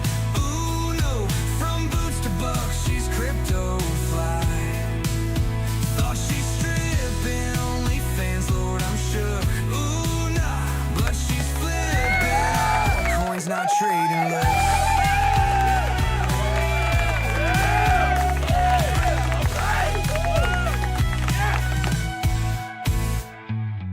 Saw her screen, coins stacked high. Ooh yeah, ringtone sang, I nearly cried. Crypto star, she's left me far high. She's out of my blockchain, riding high. Crypto fly,